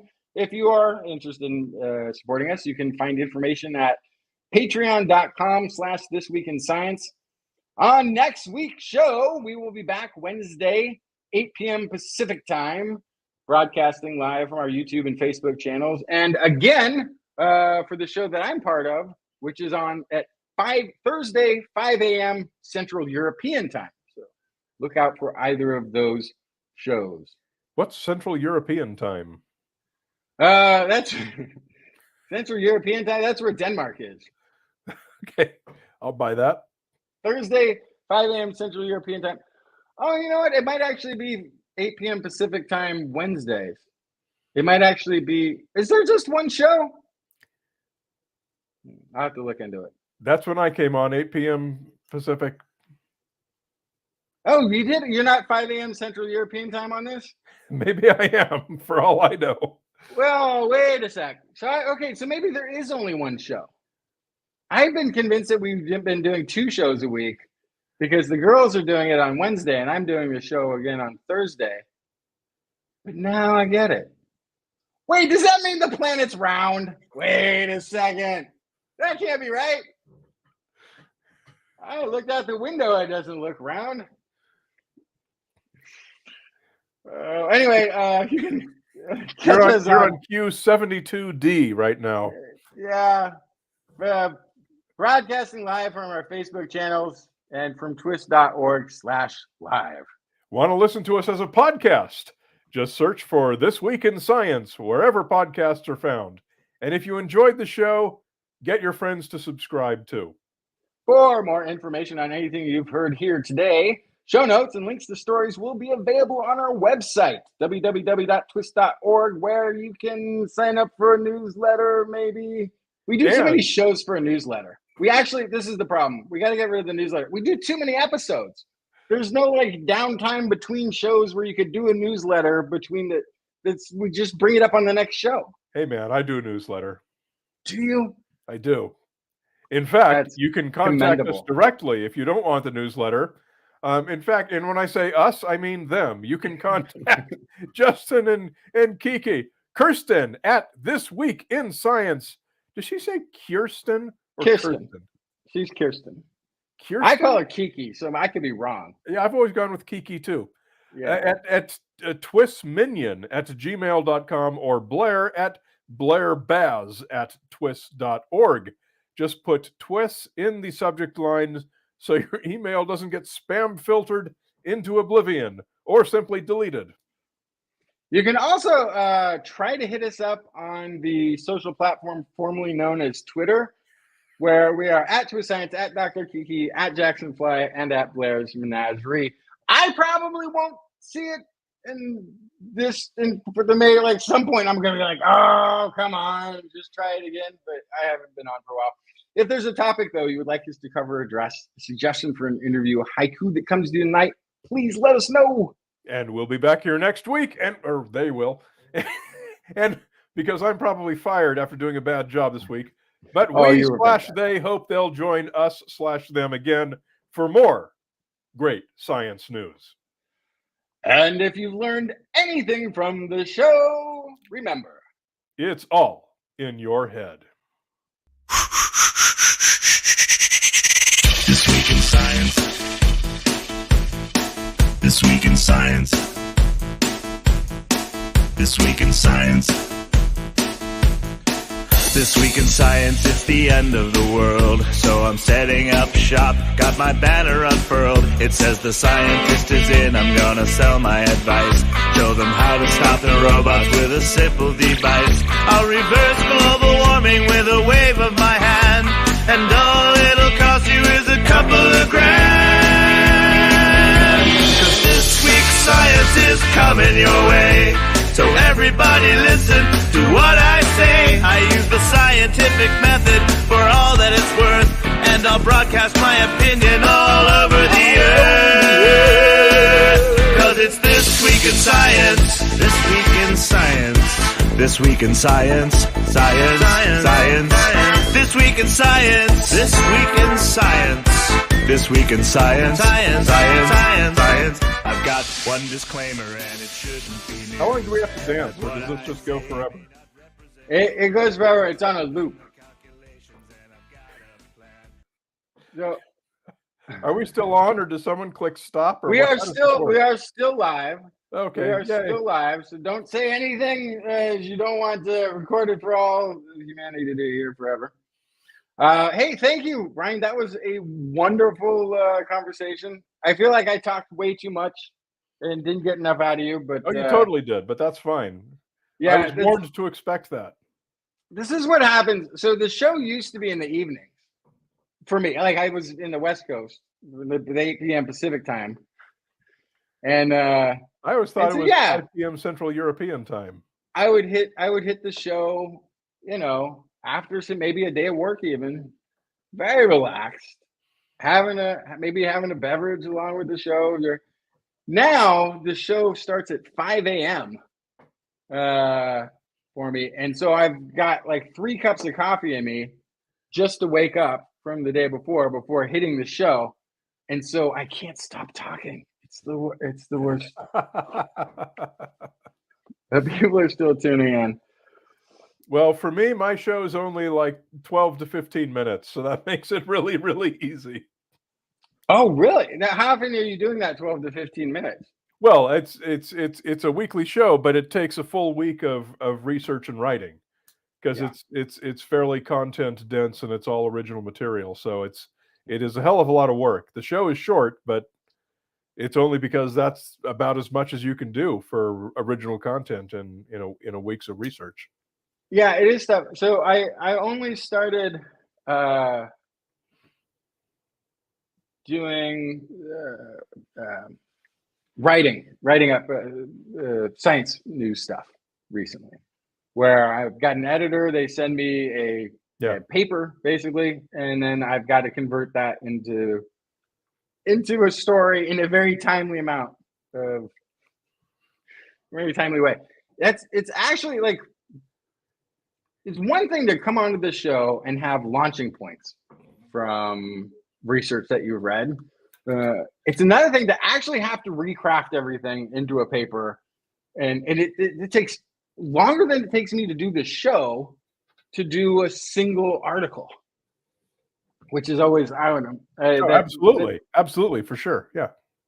I just to do original content that's based on things that are out there in the world. Of course, it takes a bunch of time. We have the luxury on this show of having content producers at all of the major universities and research institutions creating all of our content.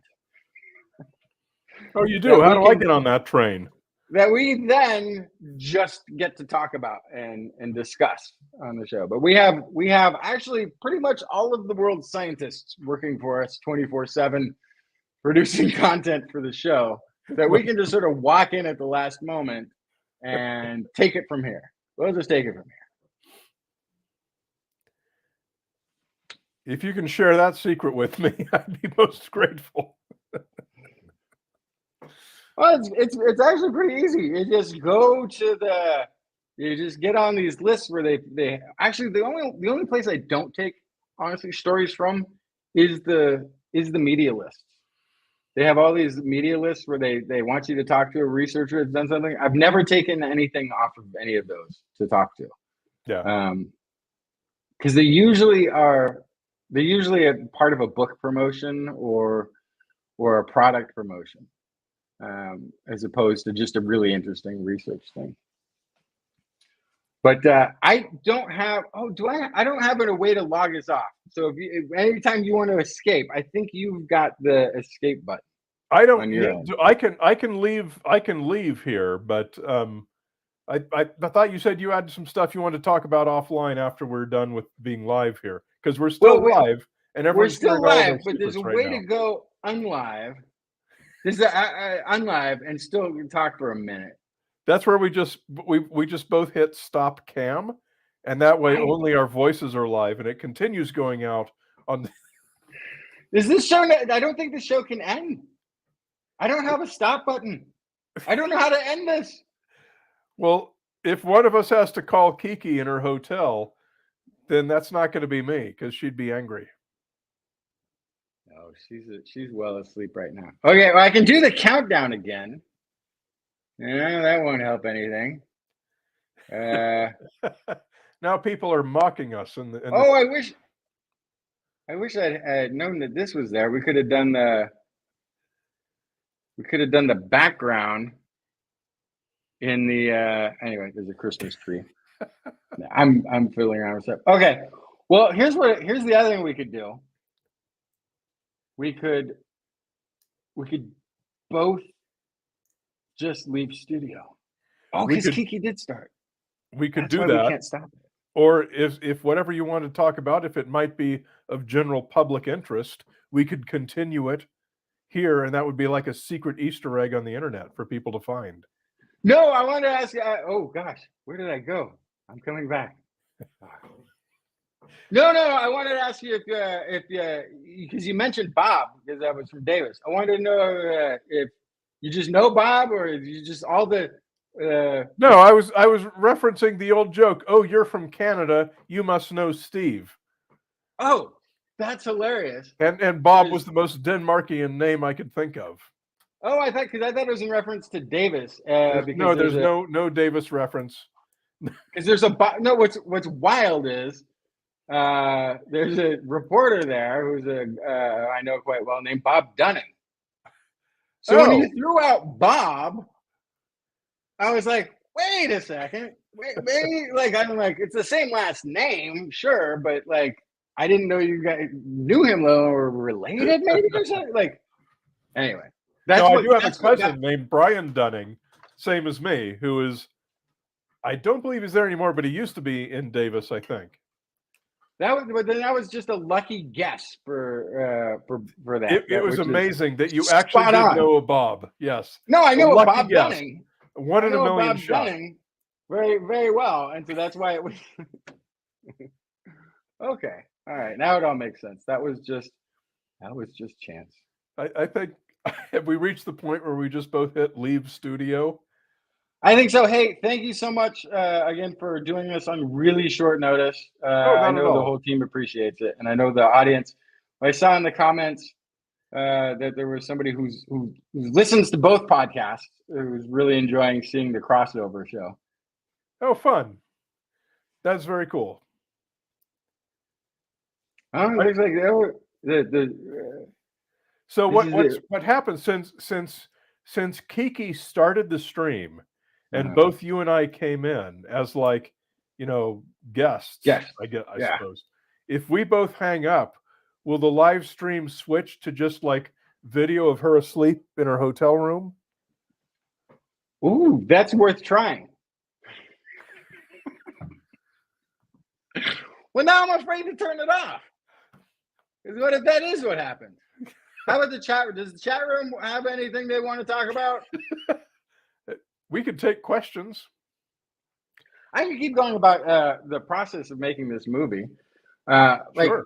So you produce this yourself. How does that even work? Where you've from what I've heard, from what I understood, you have put this all together yourself. This is an in-house project. It wasn't like you had an outside film crew come in and do this. This was we've done it both ways. We've hired production companies to do past movie projects, and this one was one that I thought would be fun to do in a minimalist kind of way, and I'm never going to do that again. That's a poor idea. Don't do that. At a minimum, work with a director and a producer who has done a feature film before. Okay. And a line producer is an absolutely essential person. They are worth their weight in gold, and I will never again work without a line producer. So someone who, literally does everything. They figure out who you need to deal with for locations.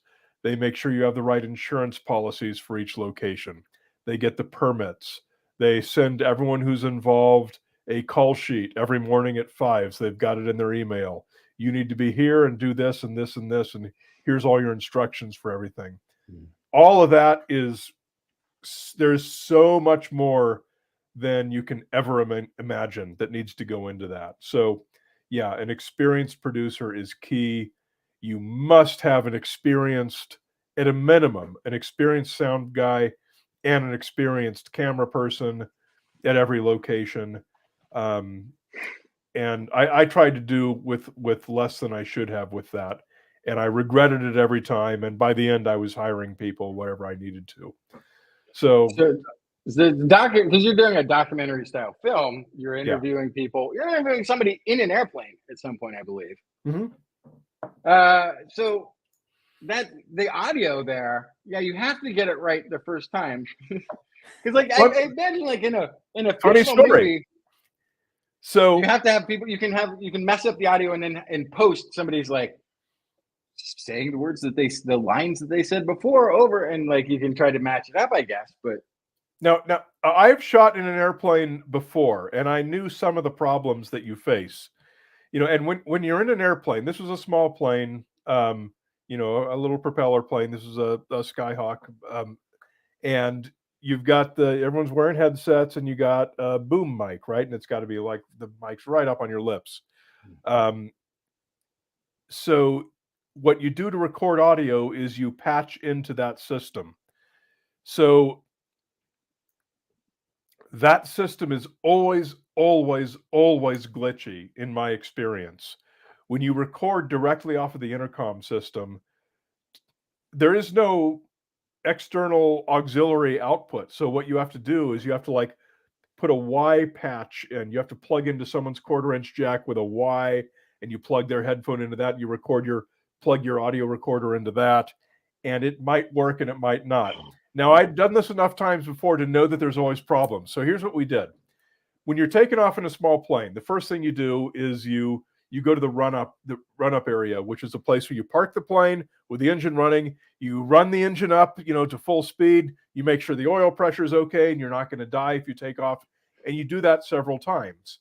So we went there, ran up the engine to get it loud, and we just talked. So, okay, hey, I'm testing, I'm talking. Let's record, I'm testing. And then we would turn the plane off so that I could play the audio back and make sure that it recorded correctly. And it didn't. So I had backups, I had other plugs, other cables and things. And so we tried it again. Run it up, get the engine to full throttle, record, hey, I'm talking, turn the plane off, play the audio back, nothing. We did this half a dozen times. And then the guy said, Chris, the pilot, he said, okay, we're out of battery now. We've been turning the plane off and the plane so many times. We can do this one more time, but we cannot do it two more times. And here's the thing I've never tried before, he said. He says, here's a new GoPro, which we're not going to use, and it's got this weird USB plug, which I've never tried before, but we'll try this USB plug and plug that into the audio recorder and see if it works. And so we started that going. He cranked the engine, and we said, we've got to go. We have no choice. We can't turn the plane off and crank it again. And so we took off and flew, and we did the interview, and we're up in the air for 45 minutes doing everything, and I have no idea if it's recording audio or not. Yeah. And when we landed, of course, the first thing we did was, turn the plane off. Let's play it back. And we had all the audio. That worked. And that was just a shot in the dark. And every time you do a shoot at every location, there is some problem like that. There's just always a glitch. There's always some new problem. And so, never do a film shoot without an experienced sound person and an experienced camera person. Yeah. I mean, it always fascinates me the old way of making movies when they actually used film, is that they would go out and do all this shooting. But if there was a problem with the camera or the lighting or something like that, they wouldn't know until like a day or two later when all you don't know, right? Yeah. It's so might have to even go back to a whole location again. Yeah. So then how do you go from there to was there interest in a movie that involved UFOs? The problem with independent film production right now is that the industry is very dynamic. It changes rapidly. It changes over the course of every year, whether there are any distribution opportunities for an independent filmmaker. And the thing is that it used to be, Paramount, 20th Century Fox, MGM, movie studios. Well, for a long time, Netflix has been a much larger movie studios than any of those. Right. So the majors are now Netflix and Amazon Prime and things like this. And they have been pushing back hard against the independent filmmakers, making it harder and harder and harder for indie filmmakers to be able to have a business at all. If you spend $1 million producing an independent film, making 10,000 of that back is a huge success. Almost everything is going to be a loss these days for independent filmmakers. And now I'm in an unusually fortunate position in that as an educational nonprofit, we have donors, we have grantors and things like this. And if I say, here's our next project, we'd like you to fund this, we can generally get it funded. And we, as a nonprofit, we're able to be mission supported and not profit driven.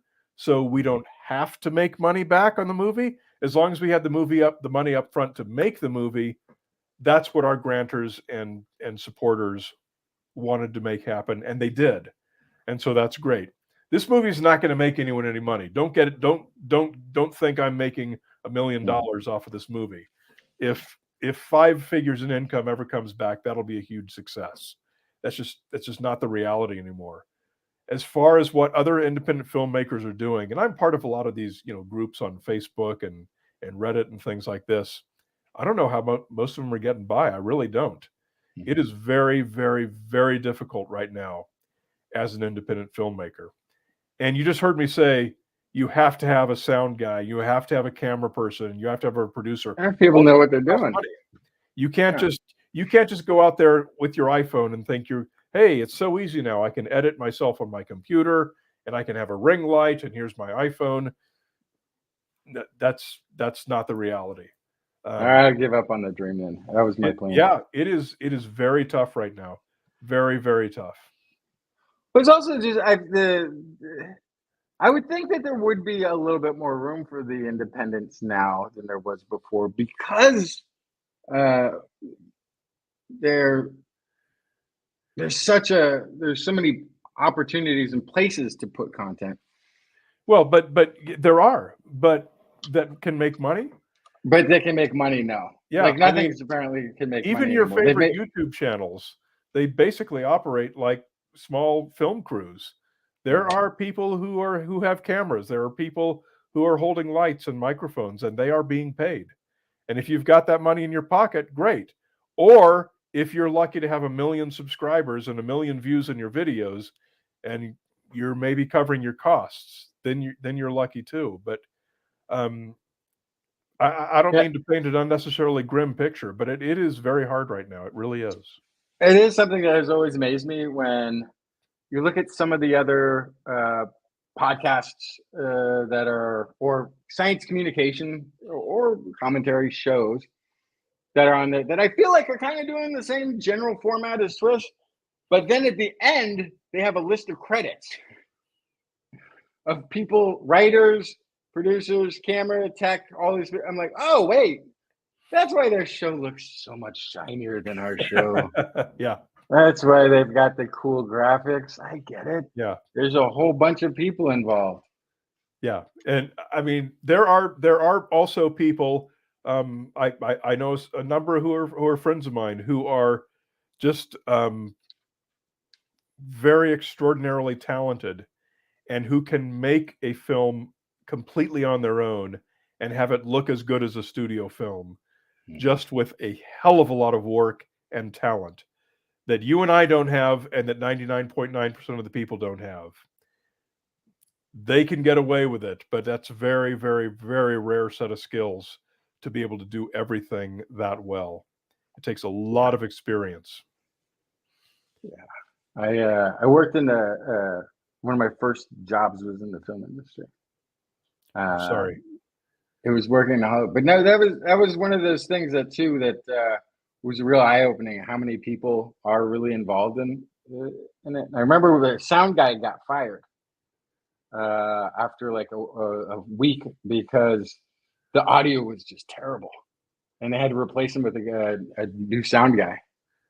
Wow, that's rough. That's big. That is rough. But it also meant that like a week of the whole group of people doing stuff, they're like, oh, we can do voiceovers for like a lot of this and stuff, but we're gonna have to bring actors back. And what they decided to try to do at first was they were just going to recreate the scenes and do the audio, but it didn't work because it went through like a couple of iterations, but they had to dub stuff.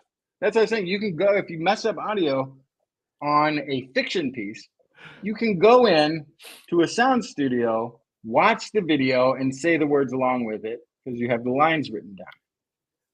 I can't even imagine trying to control audio outside. Just forget the airplane that you got into and did all that. Oh, yeah. Even outside, like the wind's blowing. Oh, we're not going to get audio today. If you watch the UFO movie and you saw it, so the main set that I was on was outdoors. We were at the Owens Valley Radio Observatory, which is outdoors, and I'm sitting there in the middle of the desert in the middle of the night. And I'm not kidding. I have never worked on any project. I'm a podcaster. I do sound editing for a living. That's what I do. I have never had sound that sounded as good as that did. It was astonishingly good sound. And the reason was because the guy was using like a $5,000 microphone. It was this big boom mic that was this huge. and it was just a super, super good equipment that I would never have been able to afford on my own. Yeah, that kind of equipment is sort of out of the range of most podcasters for sure. What do you do your audio editing on? Well, I finally got out of the business, but I did everything in Logic Pro. But once the Skeptoid podcast moved to PRX, we had to start mastering everything to public radio, to NPR broadcast standards. And so at that point, we had to hire an audio engineer. And so we have a full-time engineer on staff. So I am no longer able to edit the podcast, but even he works in Logic Pro. Okay. I think I got some version of Logic Pro a long time ago and was trying to work with it and couldn't figure it out. I like the Adobe Suite stuff. I can't remember what the Audition. Is it Audition? Is that the one that's in there? The audio. But it used, but they grabbed. It used to be Cool Edit Pro.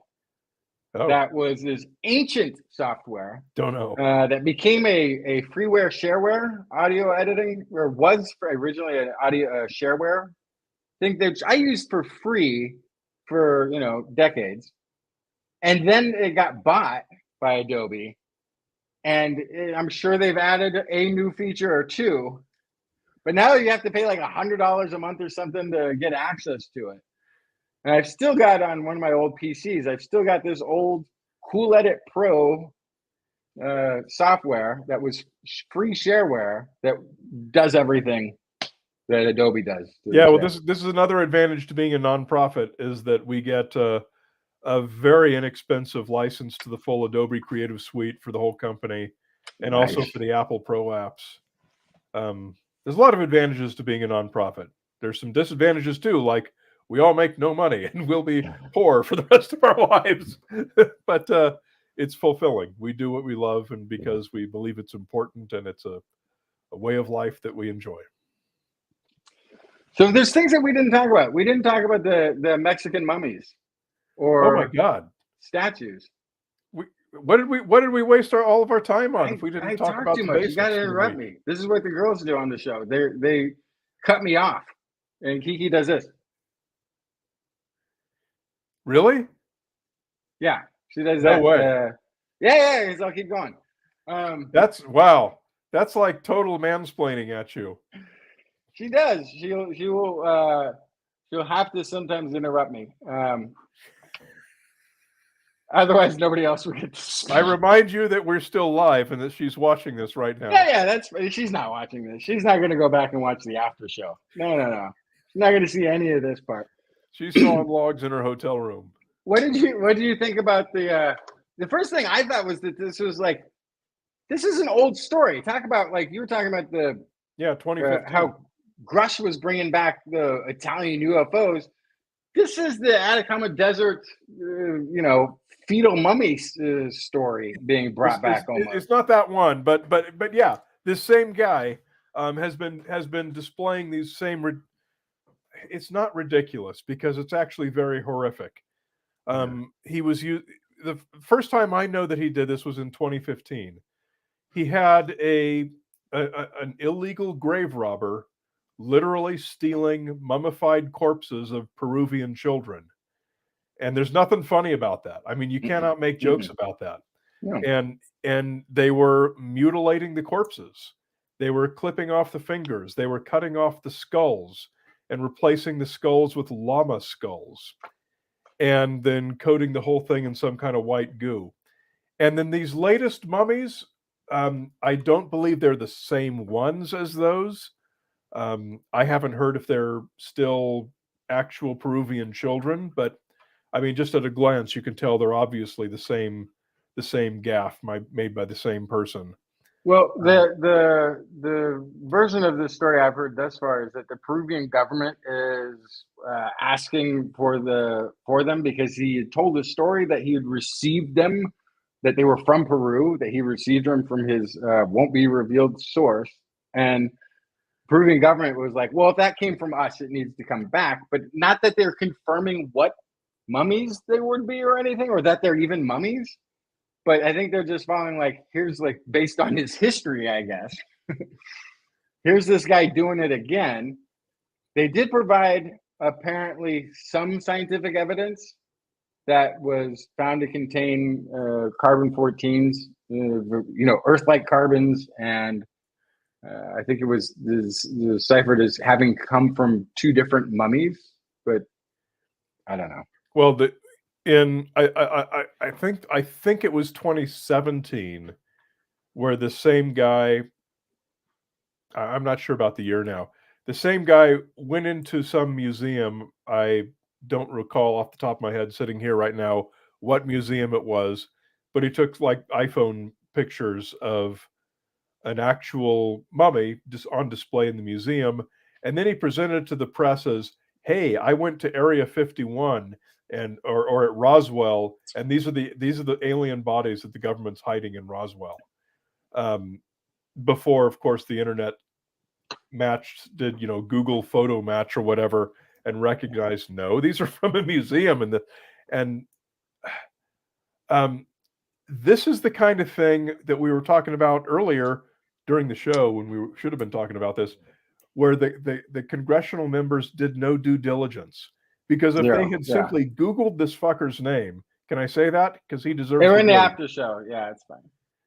If they had Googled this guy's name, this fine person's name, they would have found how just nakedly corrupt and dishonest this guy is, to the point that he's not even remotely good at lying and at making up fake bodies. He's terrible at it. He's so easy to catch. And yet this Mexican UFO Congress or whatever it is, and one of the three pilots, Ryan Graves, one of the three pilots from the American UFO hearing in July, went down and presented at this same conference alongside this guy. And but yeah, you can't be guilt by association in a conference. You can't, because on his Twitter timeline, he tweeted that he looked the guy up and was aware of this guy and still decided to participate in this guy's event. So I do not give him a pass in any remote way, shape, or form. So this is also something that we should have talked about in the show. I wish you'd interrupted more. We were still bad. What do you think is the emphasis? Because it's usually when you're talking about what politicians decide to do, you do that. Is it evil or stupid? Sort of weighing. Is it as simple as, because now so many people believe in UFOs, that looking to, like, you're looking into it is ingratiating you with a certain political move? Yeah, is it that simple? There's probably some of that too, but I always fall back on Hanlon's razor, which is never attribute to malice that which can be adequately explained by stupidity or by incompetence. Okay. And I am so stunned at what people in our Congress do sometimes that you have to consider incompetence is a major factor. Well, incompetence was very much on display during that hearing, but then it makes me think, like, what if it is intelligence? Because then maybe the next thing is like how many people believe in ghosts? Oh, it's even more than 50% of people believe in ghosts. As your next congressperson, I'm going to look into the ghost problem. Get to the bottom of all these ghosts. Now, a lot of you have been writing to me and telling me about the ghost problem you've been having. And so I'm going to set up a special task force, if elected, that'll stop ignoring the ghost issue. And in fact, I'm going to get, who do we get? We don't get NASA for ghosts. Who do we get? I'm going to get a different. We've got the Department of Energy is actually going to be heading up the investigation into ghost operations, as well as a subcommittee in HUD, because it's usually in people's houses. If we just extrapolate what they're doing with the UFO thing, what else could we grab? I think Trump was doing this when he was talking about people having problems with their showers and toilets. And people were like, what is he talking about? I'm like, no, it's brilliant. Everybody's got a shower that they wish had a little bit more pressure. So now he's being like, I'm going to fix the shower pressure that you're all complaining about. And people went, oh, yeah, I don't care about all of the economy and the COVID and everything. What I care about is a good shower. Justin, I just want to raise a very important point. Yeah. Of all of the countless podcast interviews and stuff that I've done, I don't recall a single case where the after show conversation wasn't better than the actual podcast. It's always that way on this show. It's almost always. The after show is usually when we're allowed to leave script. Okay, so when I promote this on all my channels tomorrow, I'm going to tell everyone, be sure, don't bother starting it until 2 hours in, until after the outro. That's when the good content starts. And make sure they watch the YouTube version, not the podcast version, the audio podcast or whatever. Oh, because someone edits that, correct? Someone edits that. It gets replayed on radio stations across the country. I mean, there's 2 radio stations, I think, but they're on different sides of the country. So that's all across the country. Sure, across the country, all the way across the country, and it gets edited to take out all of the rambling parts. So if you've only listened to the audio version of This Week in Science, this is the first time we're meeting.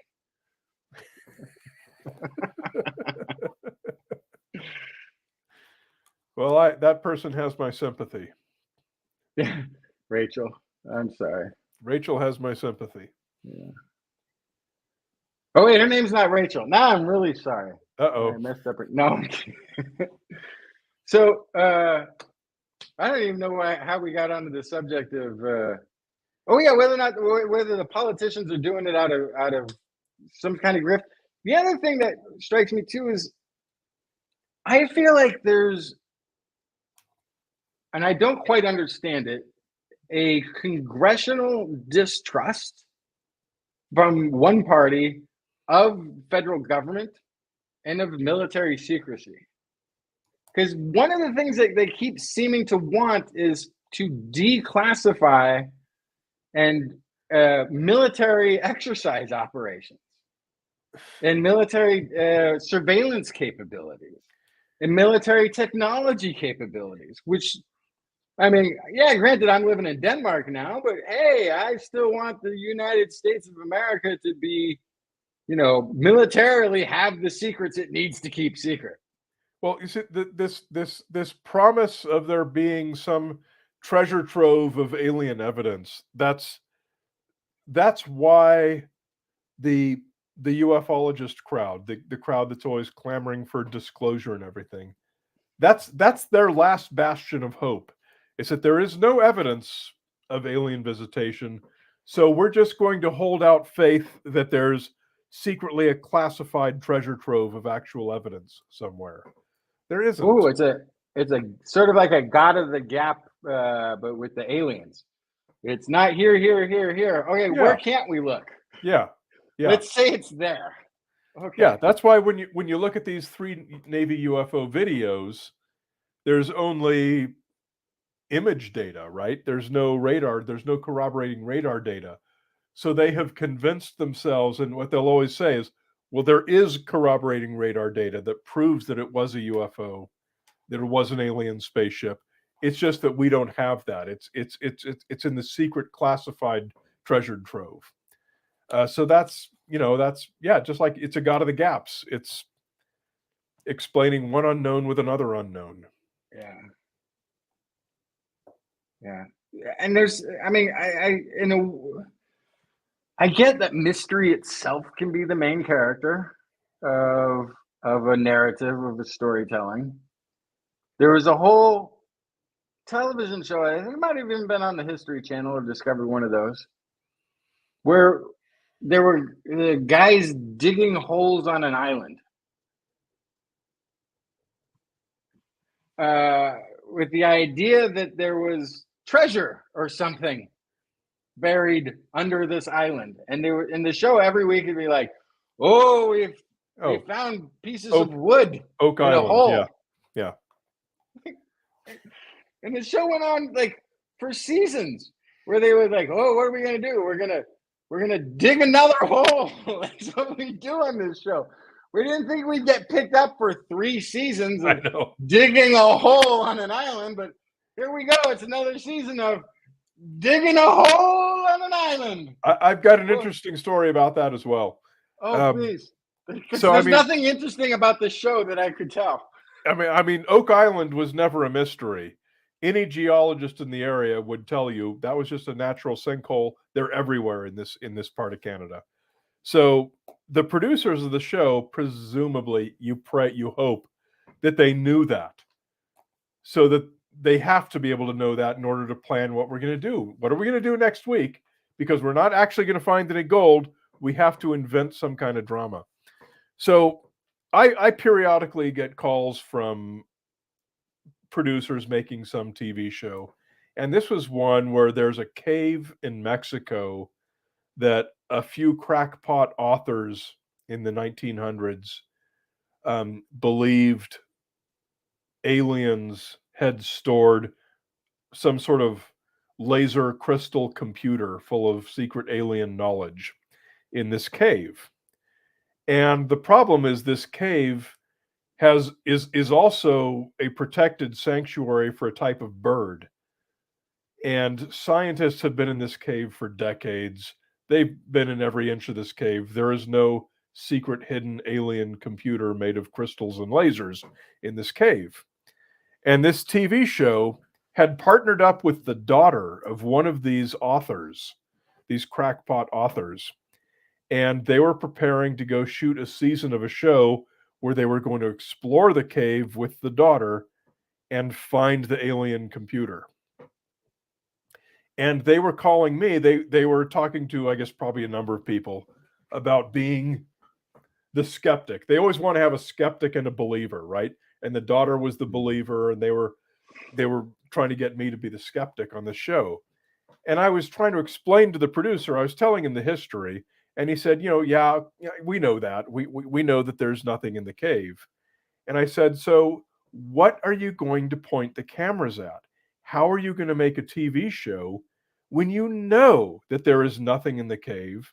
And all you can do is show the people, okay, this week we're going to walk 50 feet further into the cave and find nothing. And I said, I'm not even going to I'm not remotely interested in doing this, without knowing how are you going to do this and how are you going to make a show that's some kind of a positive educational show, all right? Yeah. I don't need whatever their stupid minimum wage is to go be on some embarrassing Ancient Aliens TV show. I had no interest in that at all. And the guy was at least honest with me. He said, we just leave it a hanging mystery. We just say, next week, it probably is around the next corner. And next week, we have to dive through this water-filled tunnel, and we probably will find something. And we're just going to do that. That's how you make a show. That's how you make it interesting. You just leave the hanging promise of next week you'll find something. So, and then after season 1, you find a map that shows you've been exploring the wrong cave all along, and the real cave is on the other mountain over there. And now next season we'll explore the right cave, and then we'll put this season behind you. We're going to get to the right cave next time, and then we'll walk 50 feet in at a time. That was the interesting thing about Oak Island, is because back in the old days, I think it might have even gone back to the 1700s. Oak Island is in the early days of people digging in this hole and finding nothing. They used a technique that was developed by gold miners in the 49ers who were seeking further investment in developing their mine. They hadn't found anything yet, so they would take some valuable gold ore, and when no one was looking, they'd dump it in and say, hey, look what we found. Let's go take this to the assay office and prove that there's very valuable ore in this mine. And so for Oak Island, they took a few links of gold chain. Someone made a little tablet with some coded writing on it, and they found these items in the hole in order to entice investment. And the TV show is going off those as if those are legitimate discoveries that were found in the hole 200, 300 years ago. It's the same old tricks. So Just then a similar one is taking place, the Skinwalker Ranch, which has a history that I don't quite understand. I know that it has been was a common thing talked about on the Art Bell show for weird things happening on this ranch out in the middle of nowhere, but that it was also got federal funding to be a UFO study site, but not that they were studying that site. But you know a little bit more about this Skinwalker Ranch scenario, right? Yeah. What you're talking about is not the current owners of the ranch, which is this guy Brandon Fugel, who's making the current TV show, which I think is called The Secret of Skinwalker Ranch. He bought it from Robert Bigelow, I don't know, roughly 10 years ago, give or take. And Robert Bigelow is the guy you're talking about. If you remember the whole Pentagon $22 million UFO investigation thing that was published in the New York Times in 2017, this $22 million went all to Robert Bigelow. It was a very incestuous relationship. Wait a second. So this is the Pentagon's going to investigate UFOs, and they give this one individual $22 million to figure it out. Yeah. Can you still get that kind of gig? Apparently you can. I mean, Robert Bigelow was friends with Harry Reid, who's now deceased, who was the senator who made the whole thing go through. Democratic senator from Nevada who was a big believer in UFO. A big believer in UFOs, along with Daniel Inouye from Hawaii, who's also now passed away. So he was able to secure $22 million. Guess who the only bidder was? It was Robert Bigelow, who persuaded him to create the fund in the first place. So this $22 million went right to Robert Bigelow at his Skinwalker Ranch. The only deliverable that's known was one of Bigelow's employees who wrote a series of reports on like kind of science fiction. Here's how I think we could make a spaceship go faster than light. And the rest of it was just blown. It just went to Bigelow's friends and associates who set up a little office on Skinwalker Ranch. They called themselves the NIDS, oh fuck, I forget what it's called. Excuse me. Poop. I forget what it was called. Is fine. After show. Something to Discovery Science, something Institute for Discovery Science. And yeah, they just sit and looked at infrared cameras and looked for interdimensional Bigfoots and shape-shifting characters. They were a bunch of ghost hunters, basically. It went to ghost hunting on Bigelow's Utah ranch. That's where the $22 million in Pentagon UFO funding. Yeah, because so it was at first they were getting reports, collecting reports from the Pentagon or from. Yeah. So what happened was because of Bigelow's, the Pentagon didn't want to deal with it. Because of Bigelow's Pentagon connections with Harry Reid and presumably others. For some long period of time, the better part of a decade, any UFO reports, if you picked up the telephone and called the police and said, "Hey, I see a UFO," and the police were suddenly given a number to forward that to, and that was Bigelow's Skinwalker Ranch in Utah. They actually made themselves the national official repository for UFO reports. Phone calls. Yeah. So then. Wow. So then they actually then have all the information required to build believable scenarios or scenarios that people might like. If they can find like the thread across 10 or 20 years of people reporting UFOs, you can say like, oh, well, a lot of them say it's triangle shaped. That's a big hit. And a lot of them say it's it's had a red blinking light versus the green blinking light, folks, and some of them say it's the size of a football field versus the size of a grape that somebody reported, and so they can kind of create then, right, get a good idea of the diversity of what's being seen. But that money then, because I didn't know that about the backstory of Skinwalker Ranch. I only knew it as the ghost stories that were being told on the Art Bell show of strange things being seen on the ranch, which wasn't why the money was spent there, wasn't. So the idea that this was a Pentagon funded research center had nothing to do with researching alien craft or back engineering any of this or have anything spooky going on. It was a bunch of people taking phone calls that the Pentagon didn't want to deal with. So look, I did a 2-part podcast series breaking down the whole history of this group. We need a link to that because I think I need to see that. Well, I can tell you right now. Just go to skeptoid.com and search for Rogues Gallery. Okay. And if you do that, then you'll see the link and you can post the link in your show notes or whatever it is that you do.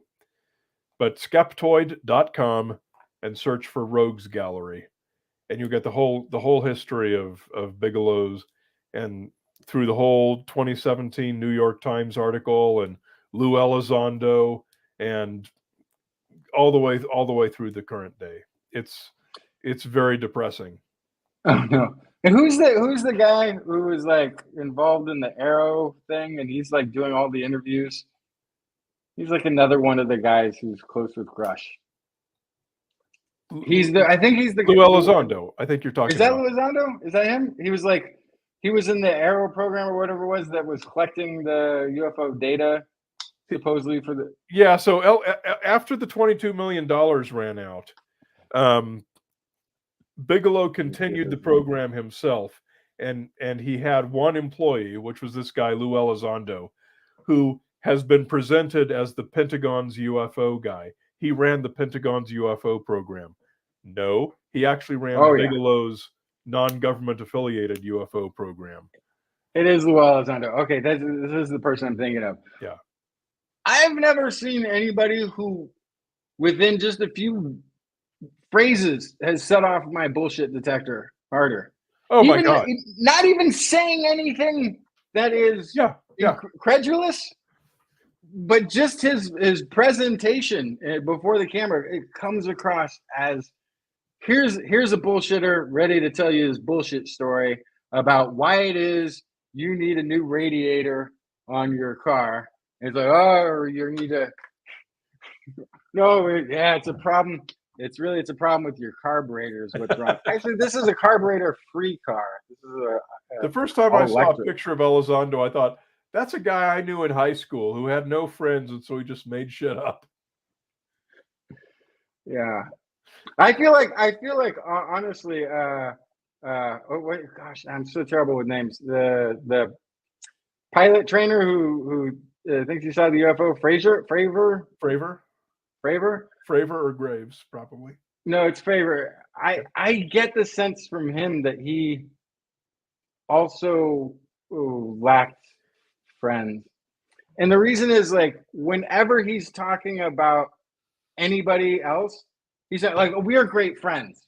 We're wonderful friends. That's a great friend. I like hanging out with those guys. Like, he's always like talking about how good of buddies he is. He didn't want to do the UFO thing, but then of course he has new friends. I don't think he could resist it. I don't think he could turn it down. But Lou Elizondo just comes across. Now I didn't even know that. I didn't know he was. Everybody should watch this. Apparently, Rogues Gallery. Is that what you call it? Yeah, it's a 2-part podcast series. I forget the UFO Rogues Gallery or something like that. It's basically the whole history of these people, literally from the 1960s through the present day, who have been the primary drivers behind today's UFO mythology, and that has fooled members of the United States Congress to the point of having all these UFO hearings. It's a travesty and embarrassment. I didn't even realize what you were telling me there, that this was part of the Bigelow's organization and not specifically I mean, even if it was a portion of the Pentagon, it wouldn't make him seem any more like somebody who I would trust. Reporters and Congress people alike do not do any meaningful amount of due diligence. Wow. And maybe there's a reason. They don't need to. They get paid anyway. Yeah. I don't want to. Hey, well, if I go up against this guy, do I piss off 40% of people who believe in UFOs? Like, are they going to not vote for me for that? Like, gosh, I'm telling you, we're going to fix the ghost problem. When this ticket gets through, we're going to fix the ghost problem. We're going to tell you the truth about the UFOs, the real truth, not the truth that you think you know, but the other real truth, the secret truth. And we're going to turn all of our military secrets over to our adversaries, so that there's transparency in government at last. We're going to do that too while we're at it. Yeah. I think we need to wrap this up. We do. I was going to make one last comment. Go for it. As a skeptic, if you had to choose between a country that believes in conspiracy theories, like UFOs, or a nation of highly religious devotees, which would you choose? What's the difference? Thank you. And on that note, that is perfect. This is the This Week in Science after show. Very special guest host, Brian Dunning. We hope everybody out there stays lucky, because that's the most important thing in life.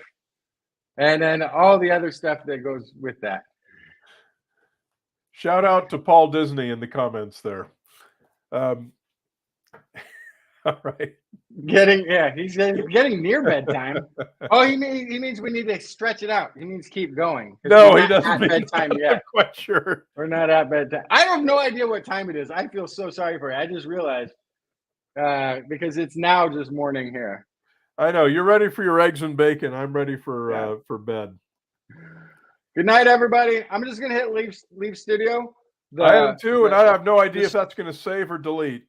The stream may just keep going forever without us. All right. Good night. Thank Good you night. all so much for having me.